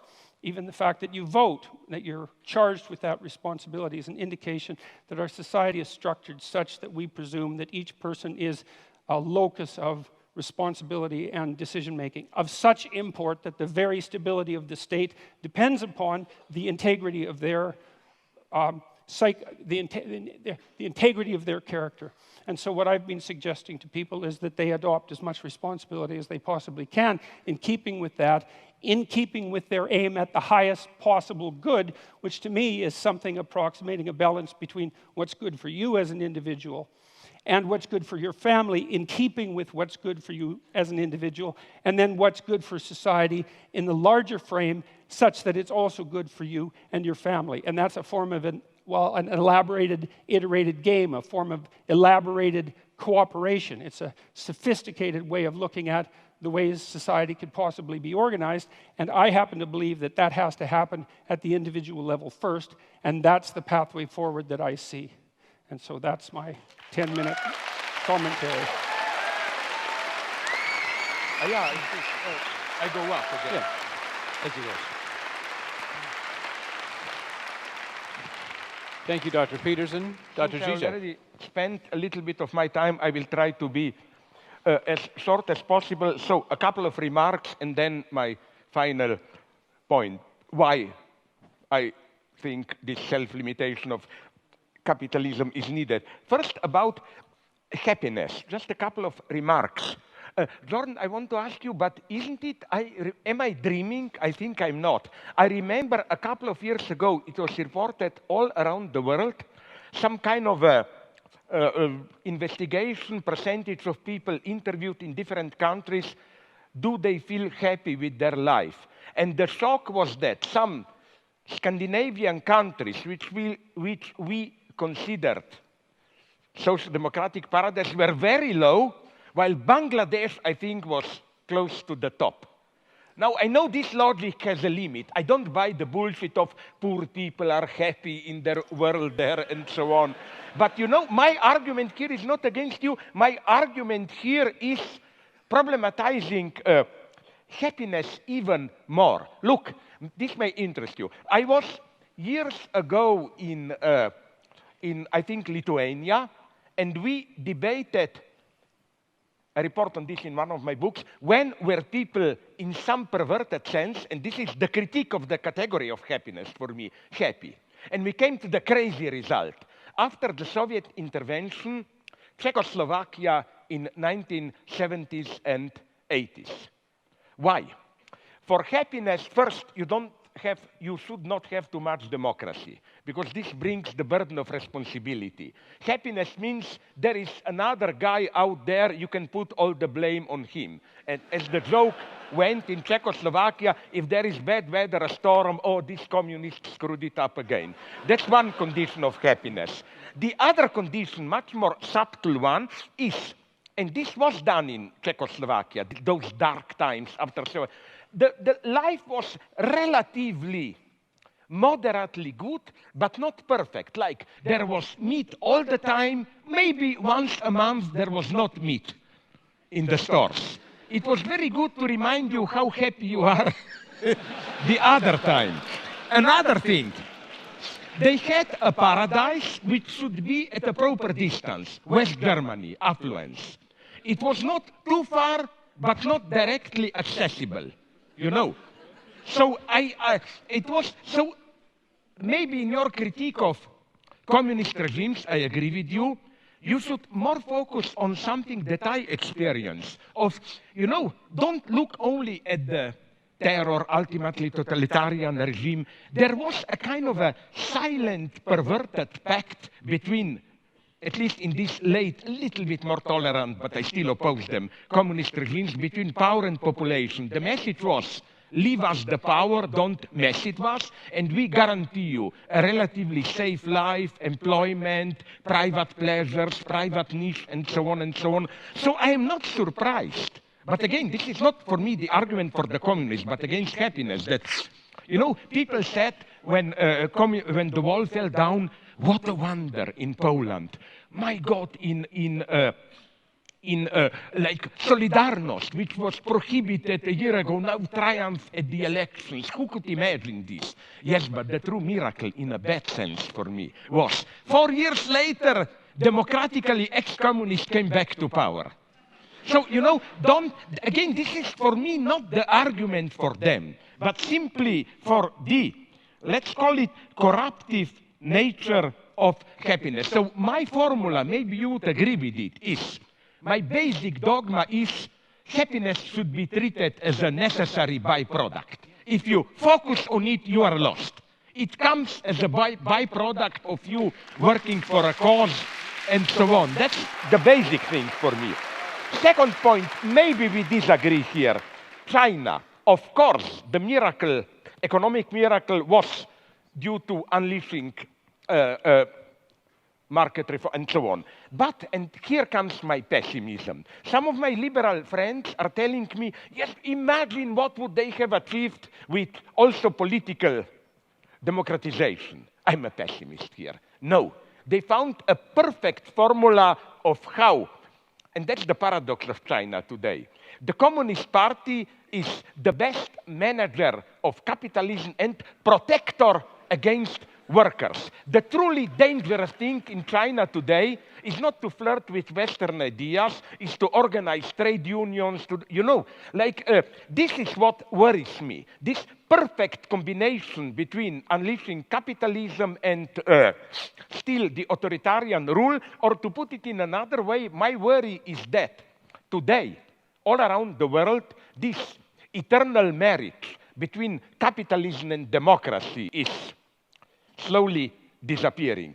Till now, I admit it, capitalism needed from time to time some 10, 20 years of dictatorship. When things started to improve, democracy returned. Chile, South Korea, and so on. I wonder if we are still at that. Now, just very quickly, your basic point in the introduction, in your introduction. You know, I'm tempted to say, the way you presented Communist Manifesto, the simplified image, and so on and so on, it's crazy to say, but on many points I agree with you, and it's a very complex argument. Marx didn't have, for example, a good theory of how social power exists. His idea was simply with disappearance of class structure. It's secretly, although he wouldn't have accepted it, a technocratic dream. Like, by experts, social life will be run as a perfect machine. Although he was at least aware of the problem, which is why he was so enthusiastic, Marx, about Paris Commune, you know, which was precisely not centralized power. So I'm not just defending Marx. I'm saying it was not clear to him. And so let's drop that. Maybe I have more interesting things to say. Another point. Nonetheless, at one point I'm ready to claim, where did you find this? This goes maybe for today's politically correct jerks and so on, that this egalitarianism. There is one passage in his late Critique of Gotha program where Marx directly accesses the problem of equality. And he dismisses it as a strict bourgeois category. Explicitly. For him, communism is not egalitarianism. It's, yes, hierarchies, but not based on capitalism. Okay, I'm not totally defending here Marx. I'm just saying, don't reproduce to Marx. Okay, but to conclude, because yes, I want to keep my promise to be a little bit shorter. You know, I agree with you on many points, but you know what's my problem with my problem that I was aiming at? With all the openings, I know we don't know really what is happening with ecology and so on. And this is an, okay, let's take oceans. You mentioned them. But isn't it, for me, correct me if I'm wrong, and I don't mean this rhetorically, maybe I'm really wrong, but the problem of oceans, the only way for me is some kind of cooperated international action and so on. You cannot simply leave it to the market. That's what I'm saying. This is the faithful limit that I see. About this diminishing poverty and so on, I am aware of it. I tend to agree with it. But I, at the same time, see so many explosive tensions. For example, do you know about South Africa? It's a terrifying situation on the edge of the civil war. To be very brutal, the only thing that, I'm simplifying it, that really happened with end of apartheid is that the old ruling class, I simplify it in grotesque Marxist terms, was joined by a new black ruling class, which is not doing a good job, so they are trying to play the race card. It's still the consequence of white colonialism and so on and so on, but tensions are terrifying. And here I was pleading for not abolishing borders and so on, but this type of I don't know how to put it, global change, cooperation, like, again, the example of Congo that I mentioned, or like forget that killing of that guy Khashoggi, it's horrible, but the true nightmare is Yemen today. I mean, you said somewhere that we should well think without engaging in large-scale reform what the consequences will be. Okay, very briefly, I agree with you that the gap of standard Marxism was that the proletarian revolution will be a place where you do something and you know exactly what you do. If there is a lesson of the 20th century, is that this tragic logic, you want something maybe good, the result is catastrophic, holds absolutely also for revolutions and so on and so on. But in spite of all this, and I don't know what forum will it have. I'm not pleading for a new Leninist party or whatever. I'm just pleading for new forums of international cooperation and so on. I agree with you when you said the majority of us is not even really aware of the seriousness of, especially the poor, of ecological problems and so on. And I think, would you agree that the situation is here much more subtle and obscene? It's that logic that in psychoanalysis is called disavowal, Verleugnung. In French, je sais bien, mais quand même. We know ecological problems, but we don't really take them seriously. And here I see problems, and I don't see an easy way out. I am a pessimist, if you ask me. When people say, no, but they are growing, protests are growing, and so on and so on. Yes, I'm listening to this story from when I was young, you know. They are growing, and then look what happened. The mega tragedy is, for me, for example, what happened to Syriza. They were elected for change, whatever, and they become, and I'm not blaming them, they become the perfect executors of austerity program. So I just see problems. I'm a pessimist. And I'm not a radical pessimist. But you have to, maybe here we are different. I noticed with your final speech, that final moment of your intervention, that it's very strange, because usually Marxists have this stupid optimist anthropology. Just get rid of capitalist terror and we will all be happy. My God, I'm much more a pessimist. I don't believe in human goodness. I never underestimate evil, never underestimate envy. I mean, it's part of my nature. In Slovenia, we have a wonderful story. A godlike figure comes to a farmer, and I will stop immediately, and asks him, I will do to you whatever you want. Just, I warn you, I will do twice the same to your neighbor. You know what Slovene farmer answers? Fine, take one of my eyes. You know, we are in this. Don't underestimate this. I don't see any simple, clear way out. Thank you.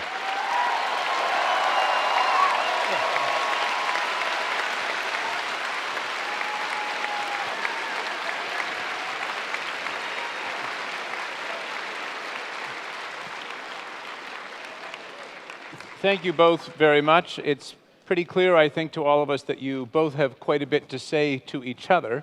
And so... And to ourselves. And, yes. and so I think before we jump to some audience questions, I thought it would be nice to give each of you a chance to ask a response or ask a question or two from each other. So starting with you, Dr. Peterson. Maybe you want simply to counterattack. It wasn't fair to... Well, I've only... To do your reply. I had 3 questions, and 2 of them are now completely irrelevant. And so I have 1 left, I guess. And I'm not sure that it's a fair question, but maybe it seems to me to be a fair question. Okay. You're a strange Marxist to have a discussion with. And, well, but here's why. This is not an insult by any stretch of the imagination. No. I mean, one of the things that struck me when I was looking at your work was that you're, well, first of all, you're a character, you know, and that's an interesting thing. Like you're. Is this an insult or not? It's not an insult. It's a sign of. it's a sign of originality, and it's a sign of a certain amount of moral courage, and it's a sign of a certain temperament, and it makes you humorous and charismatic and attractive, and I think you appeal to young people the way that outside intellectual rebels appeal to young people. And so those are all positive things that can be used positively or negatively. And my question is, like, it seems to me that your reputation, unless I'm very misinformed about this, is as a strong supporter of Marxist doctrines on the left, or was that? And so then my question is, given the originality of your thought, why is it that you came to presume at some point in your life, perhaps not now and perhaps still, that the promotion of Marxism rather than Zizekism was appropriate? Because it seems to me that there's enough originality in your body of thought and lateral thinking in the manner in which you approach intellectual ideas that there's just no reason for you to be allied with a doctrine that's 170 years old and that is, if capitalism is rife with problems, is twice as rife with problems as that. And so you're kind of a mystery to me in that way. And so that's my question. Okay. Very briefly, I developed systematically in my book critical insights into many traditional Marxist theses, so no doubt here. You know what I still admire nonetheless in Marx? Not those simplicities of Communist Manifesto, but I still think that his so-called critique of political economy, capital, and so on, is a tremendous achievement as a description of the dynamics of capitalist society. And if you read it closely, Marx is much more ambiguous and open there. For example, he mentions, apropos what you referred to, he mentions that law of diminishing return, like while crisis will arrive necessarily, poor are getting poorer. But then he is honest enough to enumerate 7 or 8 counter tendencies. And if you read him closely, you will see that precisely those tendencies prevailed later. Or forget Communist Manifesto, go to read his political analysis of its unsurpassable 18 Brumaire and so on of the 1848 revolution, which are incredibly complex, no traces of that class binary there. Marx deals with middle classes with crucial, lumpenproletariat with the ambiguous role of intellectuals and so on and so on. But basically, what I was pleading for, and I like to put it in paradoxical terms, was for a return from Marx back to Hegel. I define myself more as a Hegelian. Why? Hegel is considered a madman, you know, the guy, absolute knowing, and so on and so on. No, Hegel is much more modest and open. The danger in Marxism is, for me, this teleological structure. We are at the 0 point, but there is a unique chance of a reversal into a new emancipated society and so on. And the danger here is that of self-instrumentalization. Proletarian Communist Party is an agent of history which knows the laws of history, to put it, follows them, and so on. That's the catastrophe. In Hegel, such a position is strictly prohibited. In Hegel, whenever you act, you err. So, you know, you have to, there is no position of this pure acting where you know what you are doing and the result will be. So this would be my main point. So yes, my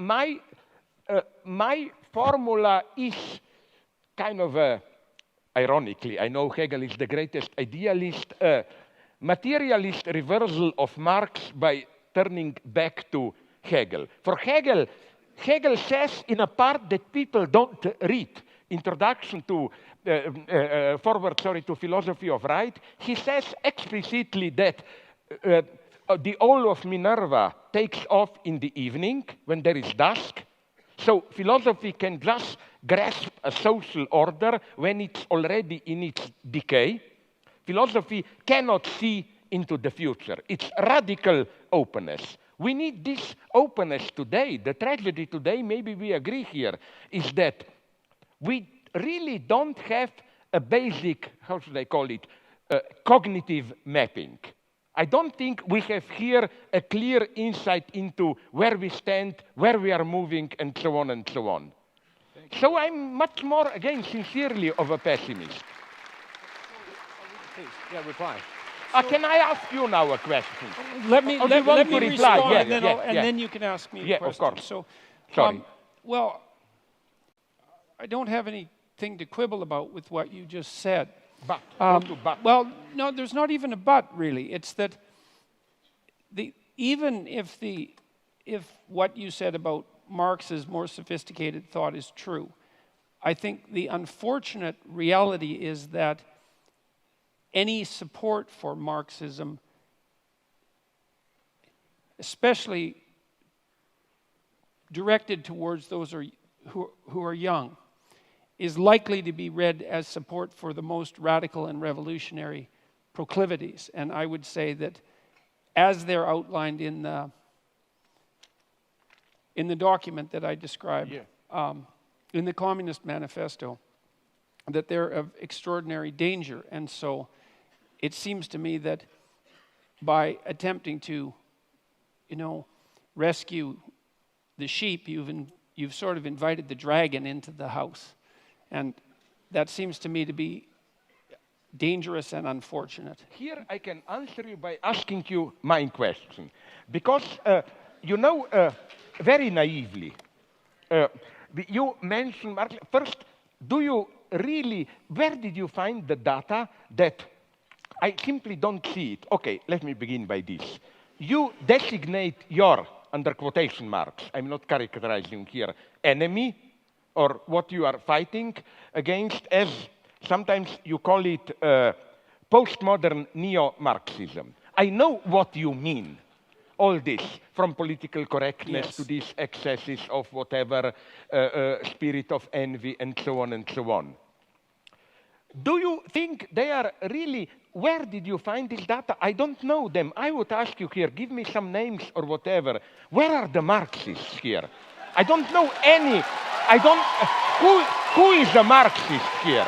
Well, show me any big names of political correctness. Well, I think they fear like a good vampire fears garlic. This is why they are already, the one who is not a Marxist, but at least approaches economic topic, Bernie Sanders, he is already under attack as white male and all that stuff and so on. My problem would be this one. What you describe as postmodern neo-Marxism, where is really the Marxist element in it? They are for equality. Sorry, where? They are for equality at these cultural struggles, proper names, how do we call each other? Do you see in them, in political correctness and so on, any genuine will to change society? I don't see it. I think it's a hyper-moralization, which is a silent admission of a defeat. Well, that's my problem. Why do you call, it's not a rhetorical question for politely saying you are an idiot, you don't know what you're talking about.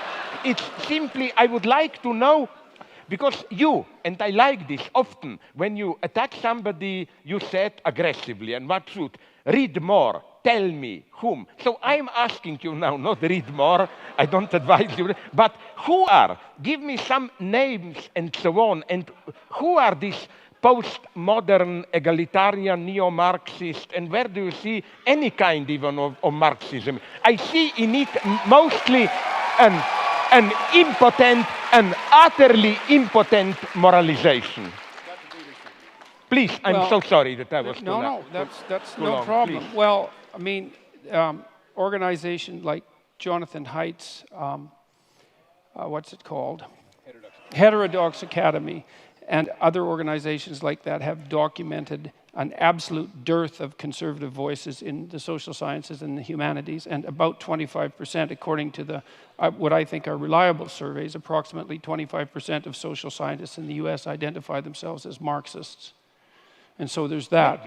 But where are the results? Okay, but Can you name me one? The, I know a couple of Marxists. For example, who does very solid economic work. I don't totally. David Harvey, one. But he writes very serious books of economic analysis and so on and so on. Then there is the old guy who is far from simplification, Frederick Jameson and so on. But they are totally marginalized today. In this politically correct mainstream, you know, I don't see. Well, yeah, your question seemed to me to focus more on the peculiar relationship that I've noticed and that people have disputed between postmodernism and neo-Marxism. And I see the connection between the postmodernist types and the Marxists as a sleight of hand that replaced the notion of the oppression of the proletariat by the bourgeoisie as the oppression by one identity group by another. Totally agree with you. Okay, so so now look, we could but have. But that's precisely a non-Marxist gesture par excellence. Well, that's the I guess that's where we might have a dispute, because I think what happened, especially in France in the 1960s, is as the radical Marxist postmodern types like Derrida and Foucault realized that they were losing the moral battle, especially after the information came out of the Soviet Union in the manner that it came out, that the whole bloody Stalinist, the whole Stalinist catastrophe, along with the entire Maoist catastrophe, that they didn't really have a leg to stand on. And instead of revising their notion that human history, and this is a Marxist notion, should be regarded as the eternal class struggle between the economically deprived and the oppressors, they just recast it and said, well, it's not based on economics, it's based on identity, but it's still fundamentally oppressor against oppressed.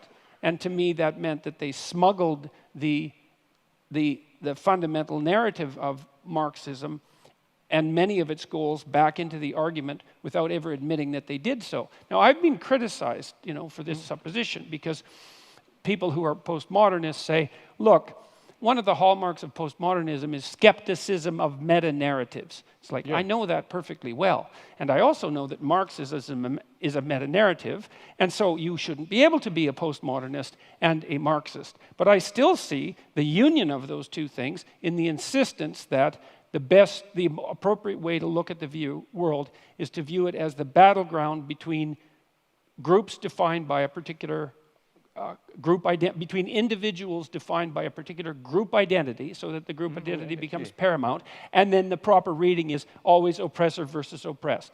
With a secondary insistence that's very similar to Marx's insistence upon the moral superiority of the proletariat, that the oppressors are by definition, because they're oppressed, morally superior. And there's the call for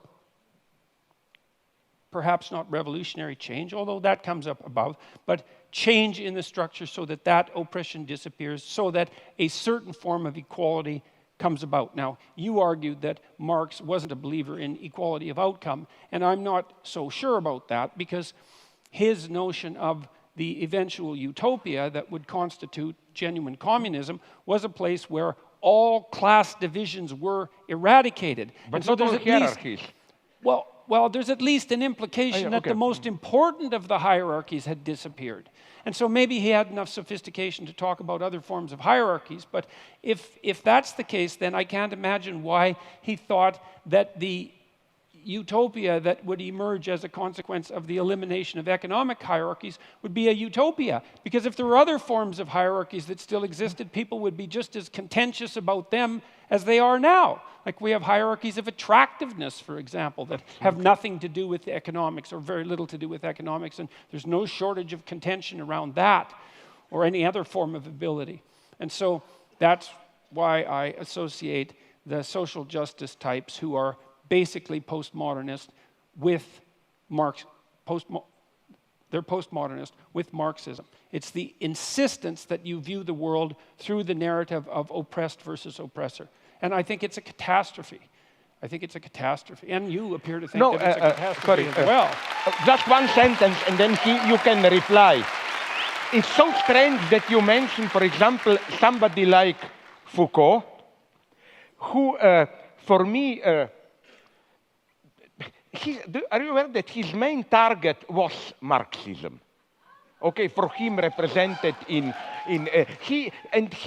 his game was never a radical change, and this is what I don't like in this, what you call postmodern, let's not call them Marxists, but revolutionaries. It's this enjoying your own self-marginalization. The good thing is to be on the margin, you know, like not in the center and so on and so on. It almost made me nostalgic for old communists who at least had the honesty to say, no, we don't enjoy our marginal position. We want to do something central power. I find so disgusting. It's no wonder you don't get invited to lots of places. Yeah. No, you know, Foucault for me embodies this logic of revolution, and by revolution he meant any social change, serious, but small resistances and so on, small marginal places of resistance and so on and so on. So, okay, but let's maybe drop it here if you want, but since you are replying my question, you should have the last word here. No, I'll stop with that. Let's move to the next. We'll get back to these topics, no doubt, as we move forward with the question. So I'm happy to let that particular issue stop. Did you already do your Stalinist manipulation and censored the questions and how? Because this program that he described to us through some screens, questions, and so on, I think it puts him to the one who decides which questions are, as Stalinists would have put in, are the real voice of the people. Yes, and so yes. on. Well, hopefully we can trust him. Let's move on from that. At heart this evening, we're talking about happiness. At least that's the frame of the debate that we have tonight. And you've both been, in your work and also tonight, very critical of happiness as mere hedonism, pleasure-seeking, or even simply as a feeling. What does true or deeper human happiness consist of, and how is it attained? You? I don't care.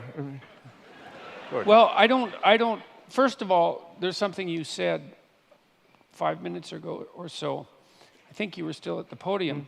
That I agree with profoundly, which is that happiness is a side effect. It's not a thing in itself. It's something that comes upon you.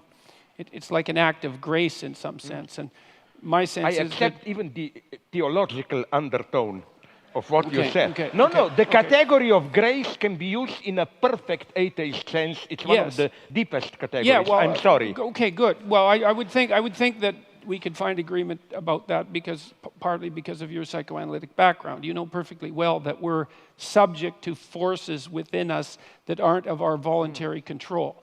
And certainly happiness is one of those, because you cannot will yourself to be happy.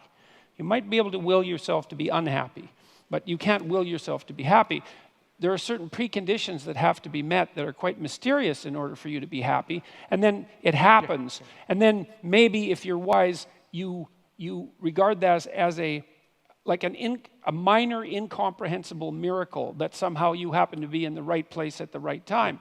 Now, I've made the case that the most effective means of pursuing the good life, which is not the same as pursuing happiness, is to adopt something like a stance of maximal responsibility towards the suffering and malevolence in the world. And I think that should be pursued primarily as an individual responsibility. It's not like I don't think that political and familial larger organizations are necessary, but in the final analysis, we each suffer alone in some fundamental sense, and we have our own malevolence to contend with in some fundamental sense, and the proper beginning of moral behavior, which is the proper beginning of the right way to act in the world, is to take responsibility for that. I think you do what you can to conceptualize the highest good that you can conceptualize. That's the first thing, to develop a vision of what might be. And it has to be a personalized vision as well as a universalized vision. And then you work diligently to ensure that your actions are in keeping with that. And you allow yourself on that pursuit to be informed by the knowledge of your ignorance and the necessity for acting and speaking in truth. And a fair bit of that, I believe, is derived. I think it's fair to say that that's derived from an underlying Judeo-Christian ethic, and I make no bones about the fact that I think of those stories metaphysically or philosophically or psychologically as fundamental to the proper functioning of our society insofar as it can function properly. And so it's not happiness, it's meaning. And meaning is to be found in the adoption of responsibility. And then I'll close with this. Responsibility is not only to do what you believe to be right. That's not, because that's duty. That's not enough. Yeah. That's sort of what the conservatives put forward as the ultimate virtue, which is duty. It's not that. It's that you're acting in a manner that is in accordance with what you believe to be right, but you're doing it in a manner that simultaneously expands your ability to do it, which means that you cannot stay safely ensconced within the confines of your current ethical beliefs. You have to stand on the edge of what you know and encounter continually the consequences of your ignorance to expand your domain of knowledge and ability so that you're not only acting in an efficient manner, but you're increasing the efficiency and productivity and meaningfulness of what it is that you're engaged in. And I think that, and I believe that the psychological evidence supports this, even the neuropsychological evidence, is that that's when true happiness descends upon you, because it's an indication from the deepest recesses of your psyche, biologically instantiated, that you're in the right place at the right time. You're doing what you should be doing, but you're doing it in a manner that expands your capacity to do even better things in the future. And I think that's the deepest human instinct there is. It's not rational. It's far deeper than that. And it's something that's genuine and that exists within us and that constitutes a proper guide if you don't pervert it with self-deception and deceit. So that's my perspective.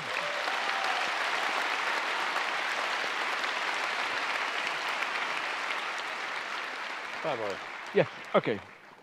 I'll try, if you are stupid enough to believe me, to be brief. You know? First, I like very much what you began with, this grace, or whatever we call it, moment of happiness. And I would like to, would you agree that the same goes for love, I think? We have in English, and they have it in French. I don't know if in other languages they have it. They use the verb to fall in love, which means it's in this sense, in some sense, a fall. You are surprised, you are shocked. Authentic love, I think, is something very traumatic even in this sense. I always like to use this example. Let's say you live a stupidly happy life. Maybe one night stand here and there, you drink with friends, then you fall in love passionately. This is, in some sense, a catastrophe for your life. All the balance is lost and so on. Yes, you know. That's why Cupid has arrows. Sorry? Yeah. Right. Yeah.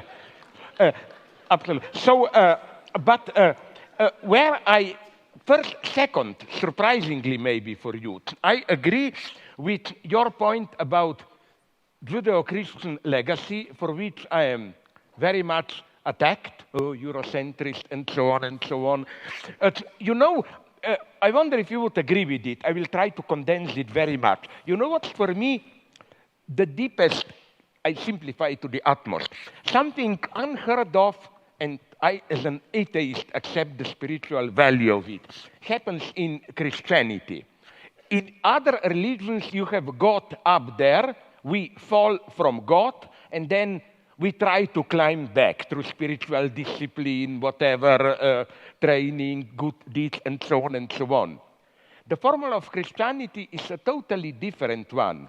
As we philosophers would have put it, you don't climb to God.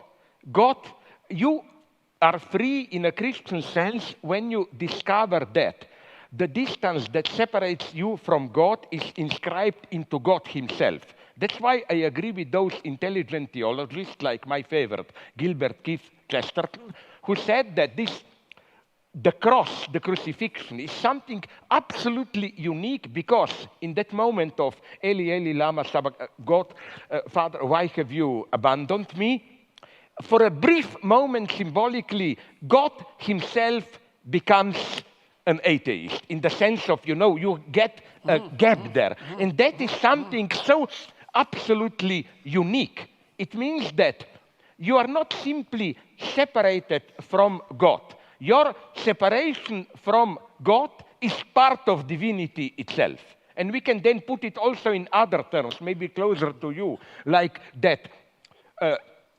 That's why, for me, happiness is not some blissful unity with highest value. It's the very struggle, the fall, and so on. And that's why I hope we both worry about what will this possibility of so-called, I'm horrified with it, what Ray Kurzweil calls singularity and this blissful state. I prefer not to know, but the final point, very brief. What I only don't quite get, why do you put so much access to this? We have to begin with a personal change. I mean, this is also the second, or which one? I don't remember, forgive me, of your slogans in your book. First set your house in order, then. But I have an extremely common sense, naive question here. But what if in trying to set your house in order, you discover that your house is in disorder precisely because the way the society is messed up, which doesn't mean, okay, let's forget about my house. But you can do both at the same time, and I would even say, I will give you now the ultimate example, yourself. Isn't it that you are so socially active? Because you realize that. It's not enough to tell to your patients, set your house in order. Much of the reason of why they are in disorder, their house, is that there is some crisis in our society and so on and so on. So my reproach to you, benevolent, would have been, the joke, tea or coffee, yes please. Like individual or social, yes please, because this is obvious in extreme situation. Like I hope we agree to say to somebody in North Korea, set your house in order, no? Haha, I mean. But I think in some deeper sense, it goes also for our societies. I'm just repeating what you are telling. You see some kind of a social crisis, and I don't see clearly why to insist so much on this choice. Because, sorry, just to finish, I will give you an example that I think perfectly does it. How do we usually deal with ecology? By this false personalization, They tell you, what did you do? Did you put all the Coke cans on the side? Did you recycle all paper and so? Yes, we should do this. But, in a way, this is also a very easy way to discharge yourself. You say, okay, I do the recycling, so up, I did my duty, let's go on. So I would just say, why the choice there? Okay, so first of all, I have to point out that you have unfairly tasked me with 3 very difficult questions. And so I'm hoping that I can... That's life, that's life. As you said, life is a challenge, yes, and so on. So I'm hoping that I have the mental wherewithal to keep them in track and answer them in order, but you can help me if I stray. I was very interested in your comments about Christ's atheism on the cross, that final moment of atheism. That's something I'd never thought about in that way. Chesterton did. Yeah. Chesterton orthodoxy. A short no. book, excellent. No, it's a very interesting thought, because it's an unbelievably merciful idea in some sense, that the burden of life is so unbearable. And you see in the Christian passion, of course, torture, unfair judgment by society, betrayal by friends, and then a low death. And so that's about as bad as it gets, right? Which is why it's an archetypal story, right? It's about as bad as it gets. And the story that you describe points out that it's so bad that even God himself might despair about the essential quality of being. Yeah. Right. So that is merciful in some sense, because it does say that there is something that's built into the fabric of existence that tests us so severely in our faith about being itself that even God himself falls prey to the temptation to doubt. And so that's, okay, now,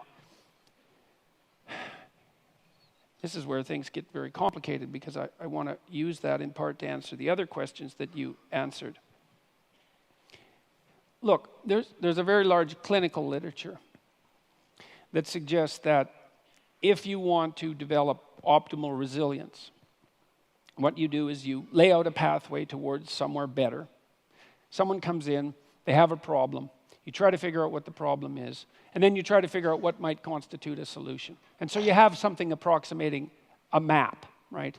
And it's a tentative map of how to get from where things aren't so good to where they're better.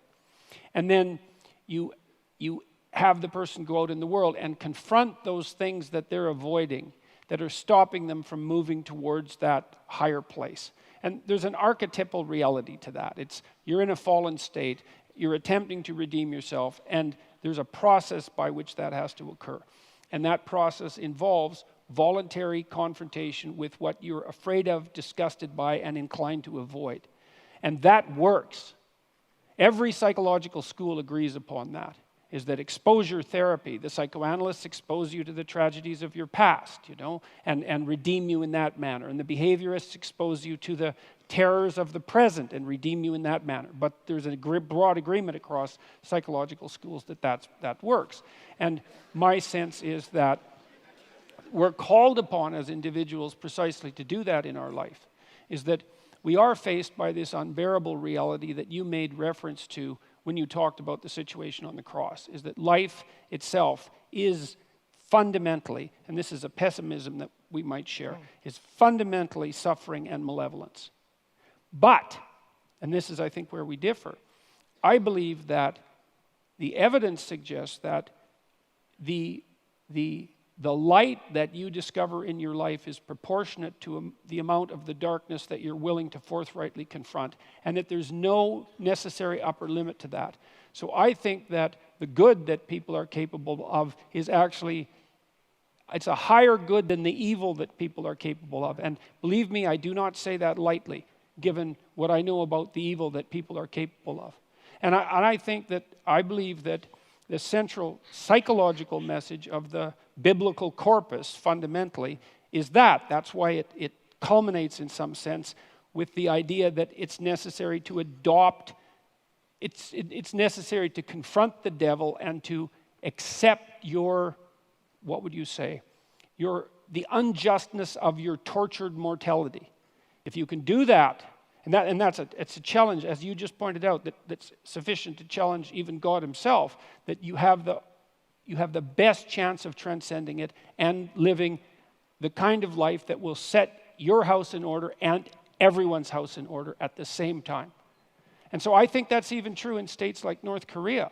And I'm not asking people to foolishly immolate themselves for pointless reasons, when I'm working with people who are clinically and they have a terrible oppressor who's their boss at work, I don't suggest that they march in and tell them exactly what they think of them and end up on the street. It's not helpful, And so the pathway towards adopting individual responsibility happens to be a very individual one. But I do believe that the best bet for most people is to solve the problems that beset them in their own lives, the ethical problems that beset them, that they know are problems, and that they can set themselves together well enough so that they can then become capable of addressing larger scale problems without falling prey to some of the errors that characterize, let's say, over-optimistic and intellectually arrogant ideologues.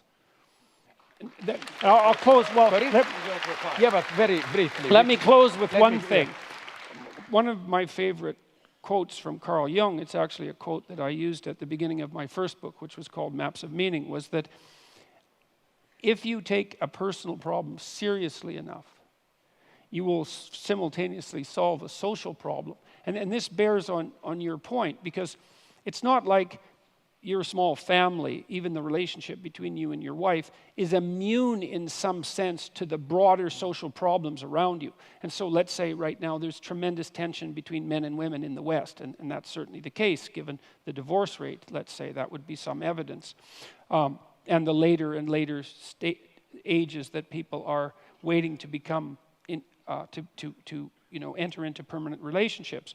There's a real tension there. And then if you do establish a relationship with a woman or a partner, but we'll say a woman in this particular case, you are instantly faced with all of the sociological problems in a microcosm in that relationship. And then if you work those damn problems out, if you can work them out within your relationship, then you can get some insight. It's not complete insight, but you can get some partial insight into what the problem actually is and get the diagnosis right, and you've moved some small measure forward in addressing what might constitute the broader social concern.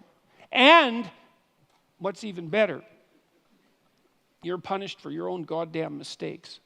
And that's another thing I like about the idea of working locally, is that, if I do broad-scale social experiments and they fail, it's like, well, tough luck for the people for whom they failed. But if I'm experimenting on myself within the confines of my own relationship and I make a mistake, I'm going to feel the pain. And that's good, that's just, but it also gives me the possibility of learning. And so I believe that you do solve what you can about yourself first before you can set your family straight and before you should dare to try to set the world straight. Otherwise you degenerate into this kind of, you already talked about it, this shallow moralizing, well, I've divided my goddamn Coke cans up, and now I can spend more money on new packaging at the supermarket, which is exactly what the psychological research indicates that people do if they perform a casual moral action. They immediately justify committing a less moral action because they've put themselves in a higher moral place.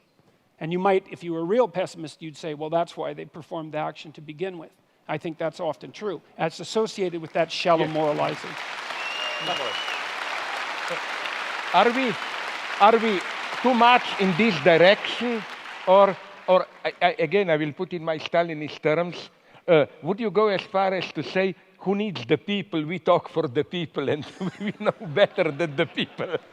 No, because I don't want to take too much of the time for the public, but you know what interests me? Would you then agree, because this is how Hegel reads the story of the fall, that fall really is felix culpa in the sense that for Hegel, before the fall, we are simply animals. It's through the fall that you perceive goodness as what will drag you out of the fall. So in this sense, fall is constitutive of the very, it's not you fall from goodness. You fall, and that's the dialectical paradox. Your fall retroactively creates what you fell from, as it were. And that's the tough lesson for cheap moralists to accept. But where I see, very briefly, maybe a counter question. What fascinates me, we didn't cover this, I didn't cover this, but speaking about ideology, would you agree? What fascinates me more and more is not big ideology in the sense of projects and so on. In our cynical era, people claim, oh, we no longer take them seriously and so on. But, and here, for me, social dimensions enters even our intimate space. Implicit beliefs, ideological presuppositions, why not, which we embody in our most common daily practices. For example, probably some of you already know it, I will nonetheless repeat a very shortened version. I was occupied at some point by the structure of toilets in Western Europe. I noticed this specificity of German toilets where, the sheet doesn't disappear in water. It is there exposed so that you smell it, and control it for whatever, and I immediately associated it with German spirit of poetry and reflection and so on. It's a bad joke, but what I'm saying is that in a sense, and I've spoken with some specialists, I was so intrigued by how do you construct toilets, and they admitted it. There is no direct utilitarian reason. It is as if even in something as vulgar as going to the toilet, ideology in this deeper sense is there. Another thing that at the same level, I repeat one of my old jokes, that fascinates me intensely is how it's not just as superficial psychoanalysts claim, we pretend to be moral to believe, but deeply we are cynical egotists. Quite often in today's times, we think that we are free, permissive, and so on, but secretly we are dominated by an entire pathological, or not even often pathological, structure of prohibitions and so on. So we may, and this is what interests me so much, precisely in today's time where, and this is how, would you agree, we would explain these simple facts which may appear weird, that how apparently they tell us we live in permissive times. Take your pleasure, enjoy it. But at the same time, there is probably, so some clinicians are telling me, more frigidity and impotence than ever. Yes. That the lesson of psychoanalysis, I hope we agree, is not this vulgar one. You cannot perform sexually. You go to a psychiatrist. He teaches you how to get rid of authority and so on.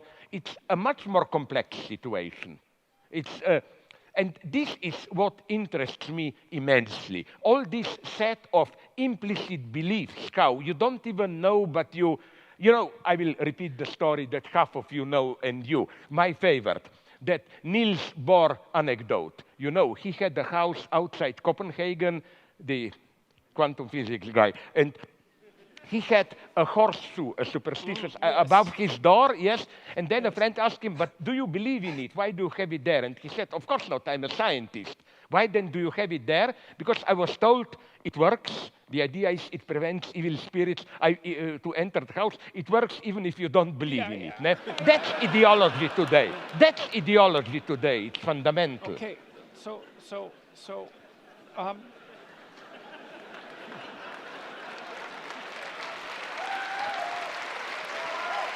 I want to solicit from you to tell a joke. Don't you see this? I think that people.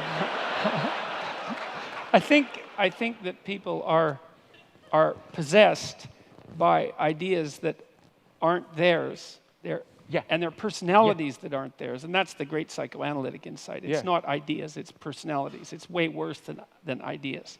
And some of those personalities might be the ones that are associated with the idea that freedom is found in maximizing hedonistic moment-to-moment pleasure or something like that, which sounds like freedom. Like for me, one of the things that I suggest to people is that they watch themselves as if they do not understand who they are or what they're ruled by. And then notice those times when they're where they should be. And that's back to our discussion about meaning rather than happiness. It's like you'll see there are times that in your life where you're somewhere or you've done something and all of a sudden you're together. You're where you should be. Your conscience is not disturbing you. You're not proud of what you did, because pride is the wrong term, but you understand deeply that you've done something that you should have done. You might not understand why. You might not even understand what it is. But the study of that can help elucidate the difference between what actually constitutes you, which is a very difficult thing to discover, and what constitutes the accretion that characterizes you because of the, well, let's say your intense proclivity for socialized mimicry.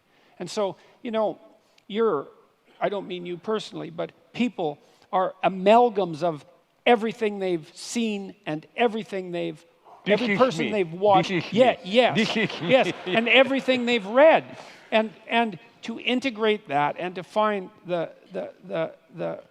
truth that constitutes that integration is an incredibly difficult endeavor. And one of the reasons why in 12 Rules for Life, for example, I suggested that people try to tell the truth or at least don't lie is because one of the ways, apart from pursuing what appears to you to be meaningful, one of the ways of escaping from that possession by the kind of ideology that you're describing, which is it's like an unconscious of unidentified axioms. It's something like that, even though they take personified form. They're like personalities, is to stop saying things you know not to be true. It's a nice pathway forward.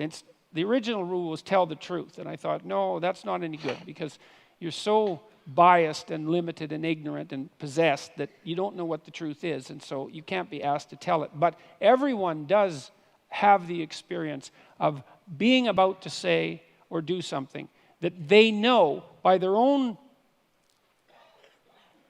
they know as deeply as they can know anything about themselves, that utterance or action is wrong, and they still do it.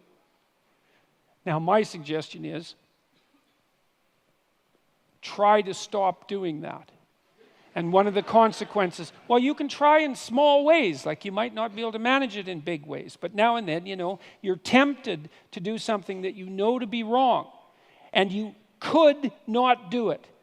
And if you practice that, you get better and better at not doing it, and that means you lie less, and you take the easy route out less, and you pursue hedonic pleasures that cost you in the future less. You start to straighten yourself out. You take the beam out of your eye. That's essentially what you're doing. And over time, you have some modicum of hope that your vision will clear up and you'll be able to see the proper pathway forward. And that's part of the process of redemption.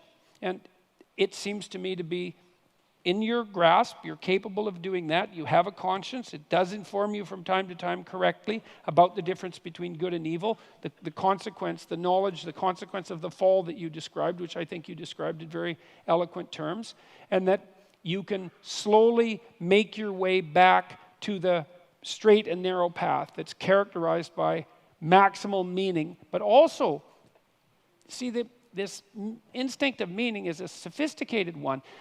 It's not that I'm making a case for the individual, like Ayn Rand makes a case for the individual. That's not it. I'm making a case for individual responsibility. That's not the same thing. It's like there is something that's good for you, but it has to also be good for your family. If it's just good for you, that's not good enough. And if it's good for you and your family and it's not good for society, then that's not good enough either. And so the responsibility is to find a pathway that balances these things in a harmonious manner. It's like I got a lot of this thinking from Jean Piaget and his idea of equilibrated states, right?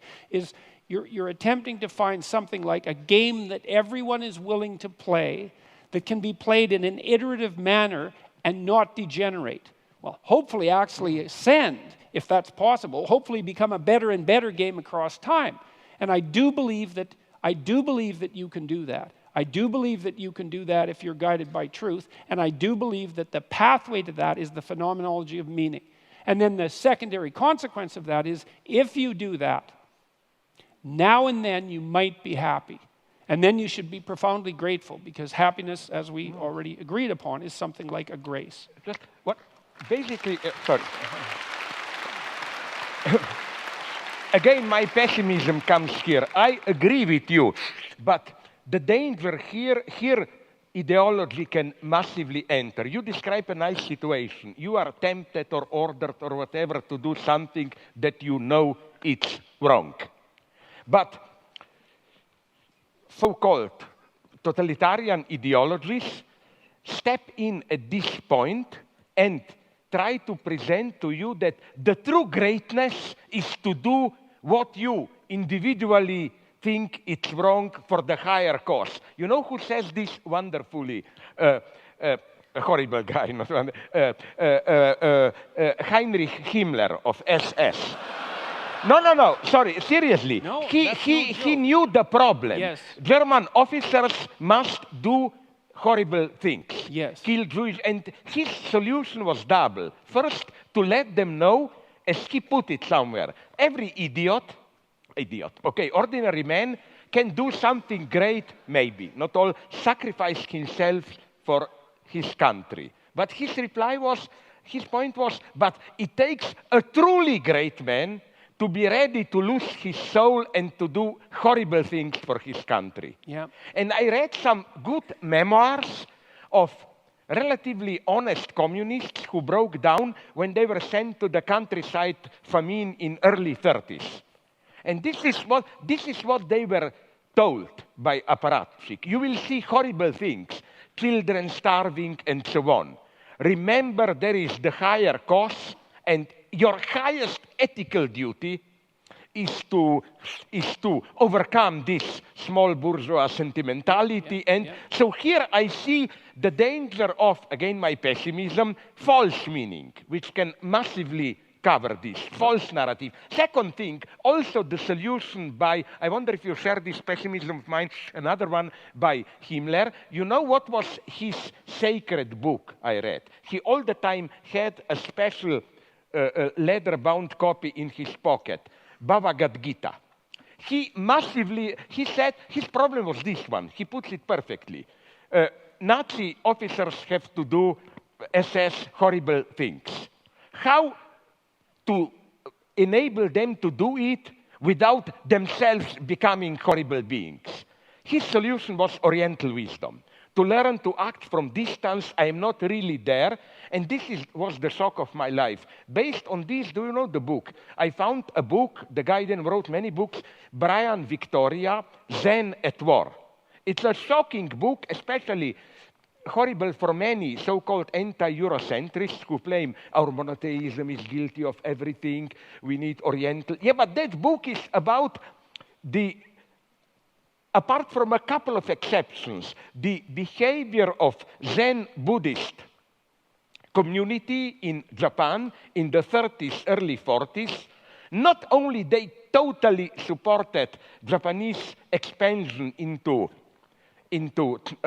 China, they even provided properly Zen Buddhist justification for it. For example, the one, you know who did this? No, you are not as old as me, I remember him, D.T. Suzuki, the great yeah, but okay, he was doing this in the 60s, but as a younger guy, he was fully supporting Japanese militarism, and one of his justifications was this one, the advice of Japanese military to them to support Zen Buddhist training. Because he says, it's one of the most horrifying things that I've ever read, he said, sorry, don't take it personally, but let's say an officer orders me, if I were to tell this to you, it would be too obvious, so I pick you, I have to kill you, stab you with my knife. And he says, if I remain in this illusionary self, then I feel responsible, I kill you. But he says, if you are enlightened by Zen Buddhism, then you know there is no substantial reality, you become a neutral observer of your life, just a flow of phenomena, and you tell yourself, it's not that I'm killing you, but in the cosmic dance of phenomena, my knife is floating and somehow your knife false. You know what I'm saying this? I'm not disputing some spiritual greatness of Zen Buddhism. I'm saying how even the most enlightened this spiritual experience can serve a terrible cause. Now, because we're running very quickly out of time, and it's clear that this conversation could go for a very long time, I'm going to ask one representative question here and give you each 1 minute each. And that is simply this. Coming from online, what is one thing you hope people will leave this debate with, and why? Jordan.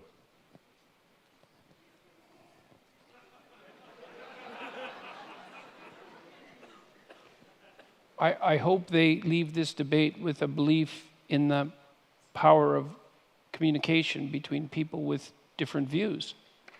You know, that's...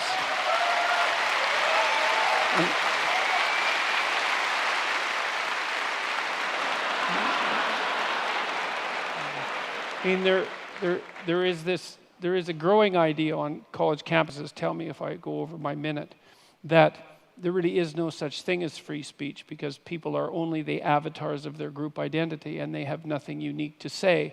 And besides that, there's no communication across boundaries of identity or belief. And I think that that's an unbelievably dangerous and pernicious doctrine. And I think that people of goodwill, despite their differences, can communicate, and they can both come out of that communication improved, even though there might be some dissent and some dissent on the way. And so that's what I would hope people would come out of this. Thank you.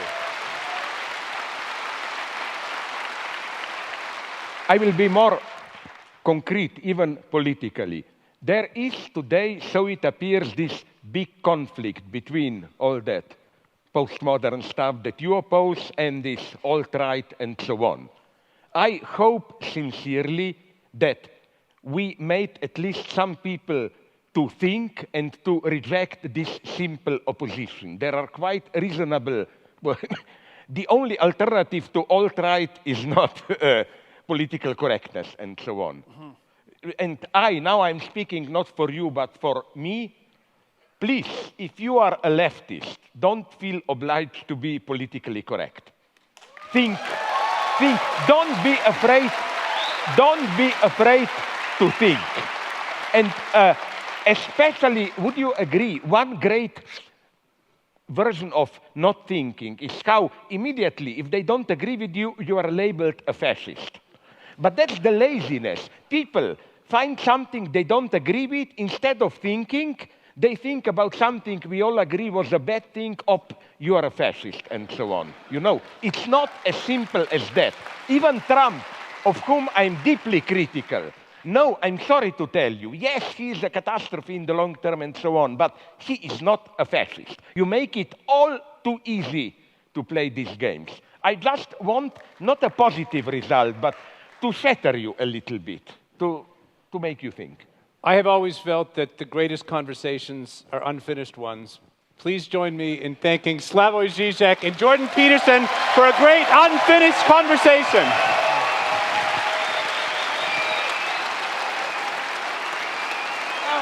Hi. It's nice that we survived this, I mean, no. Thank you, Slavoj.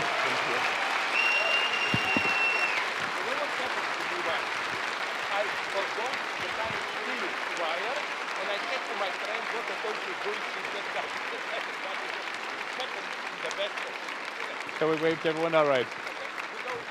We go out this way.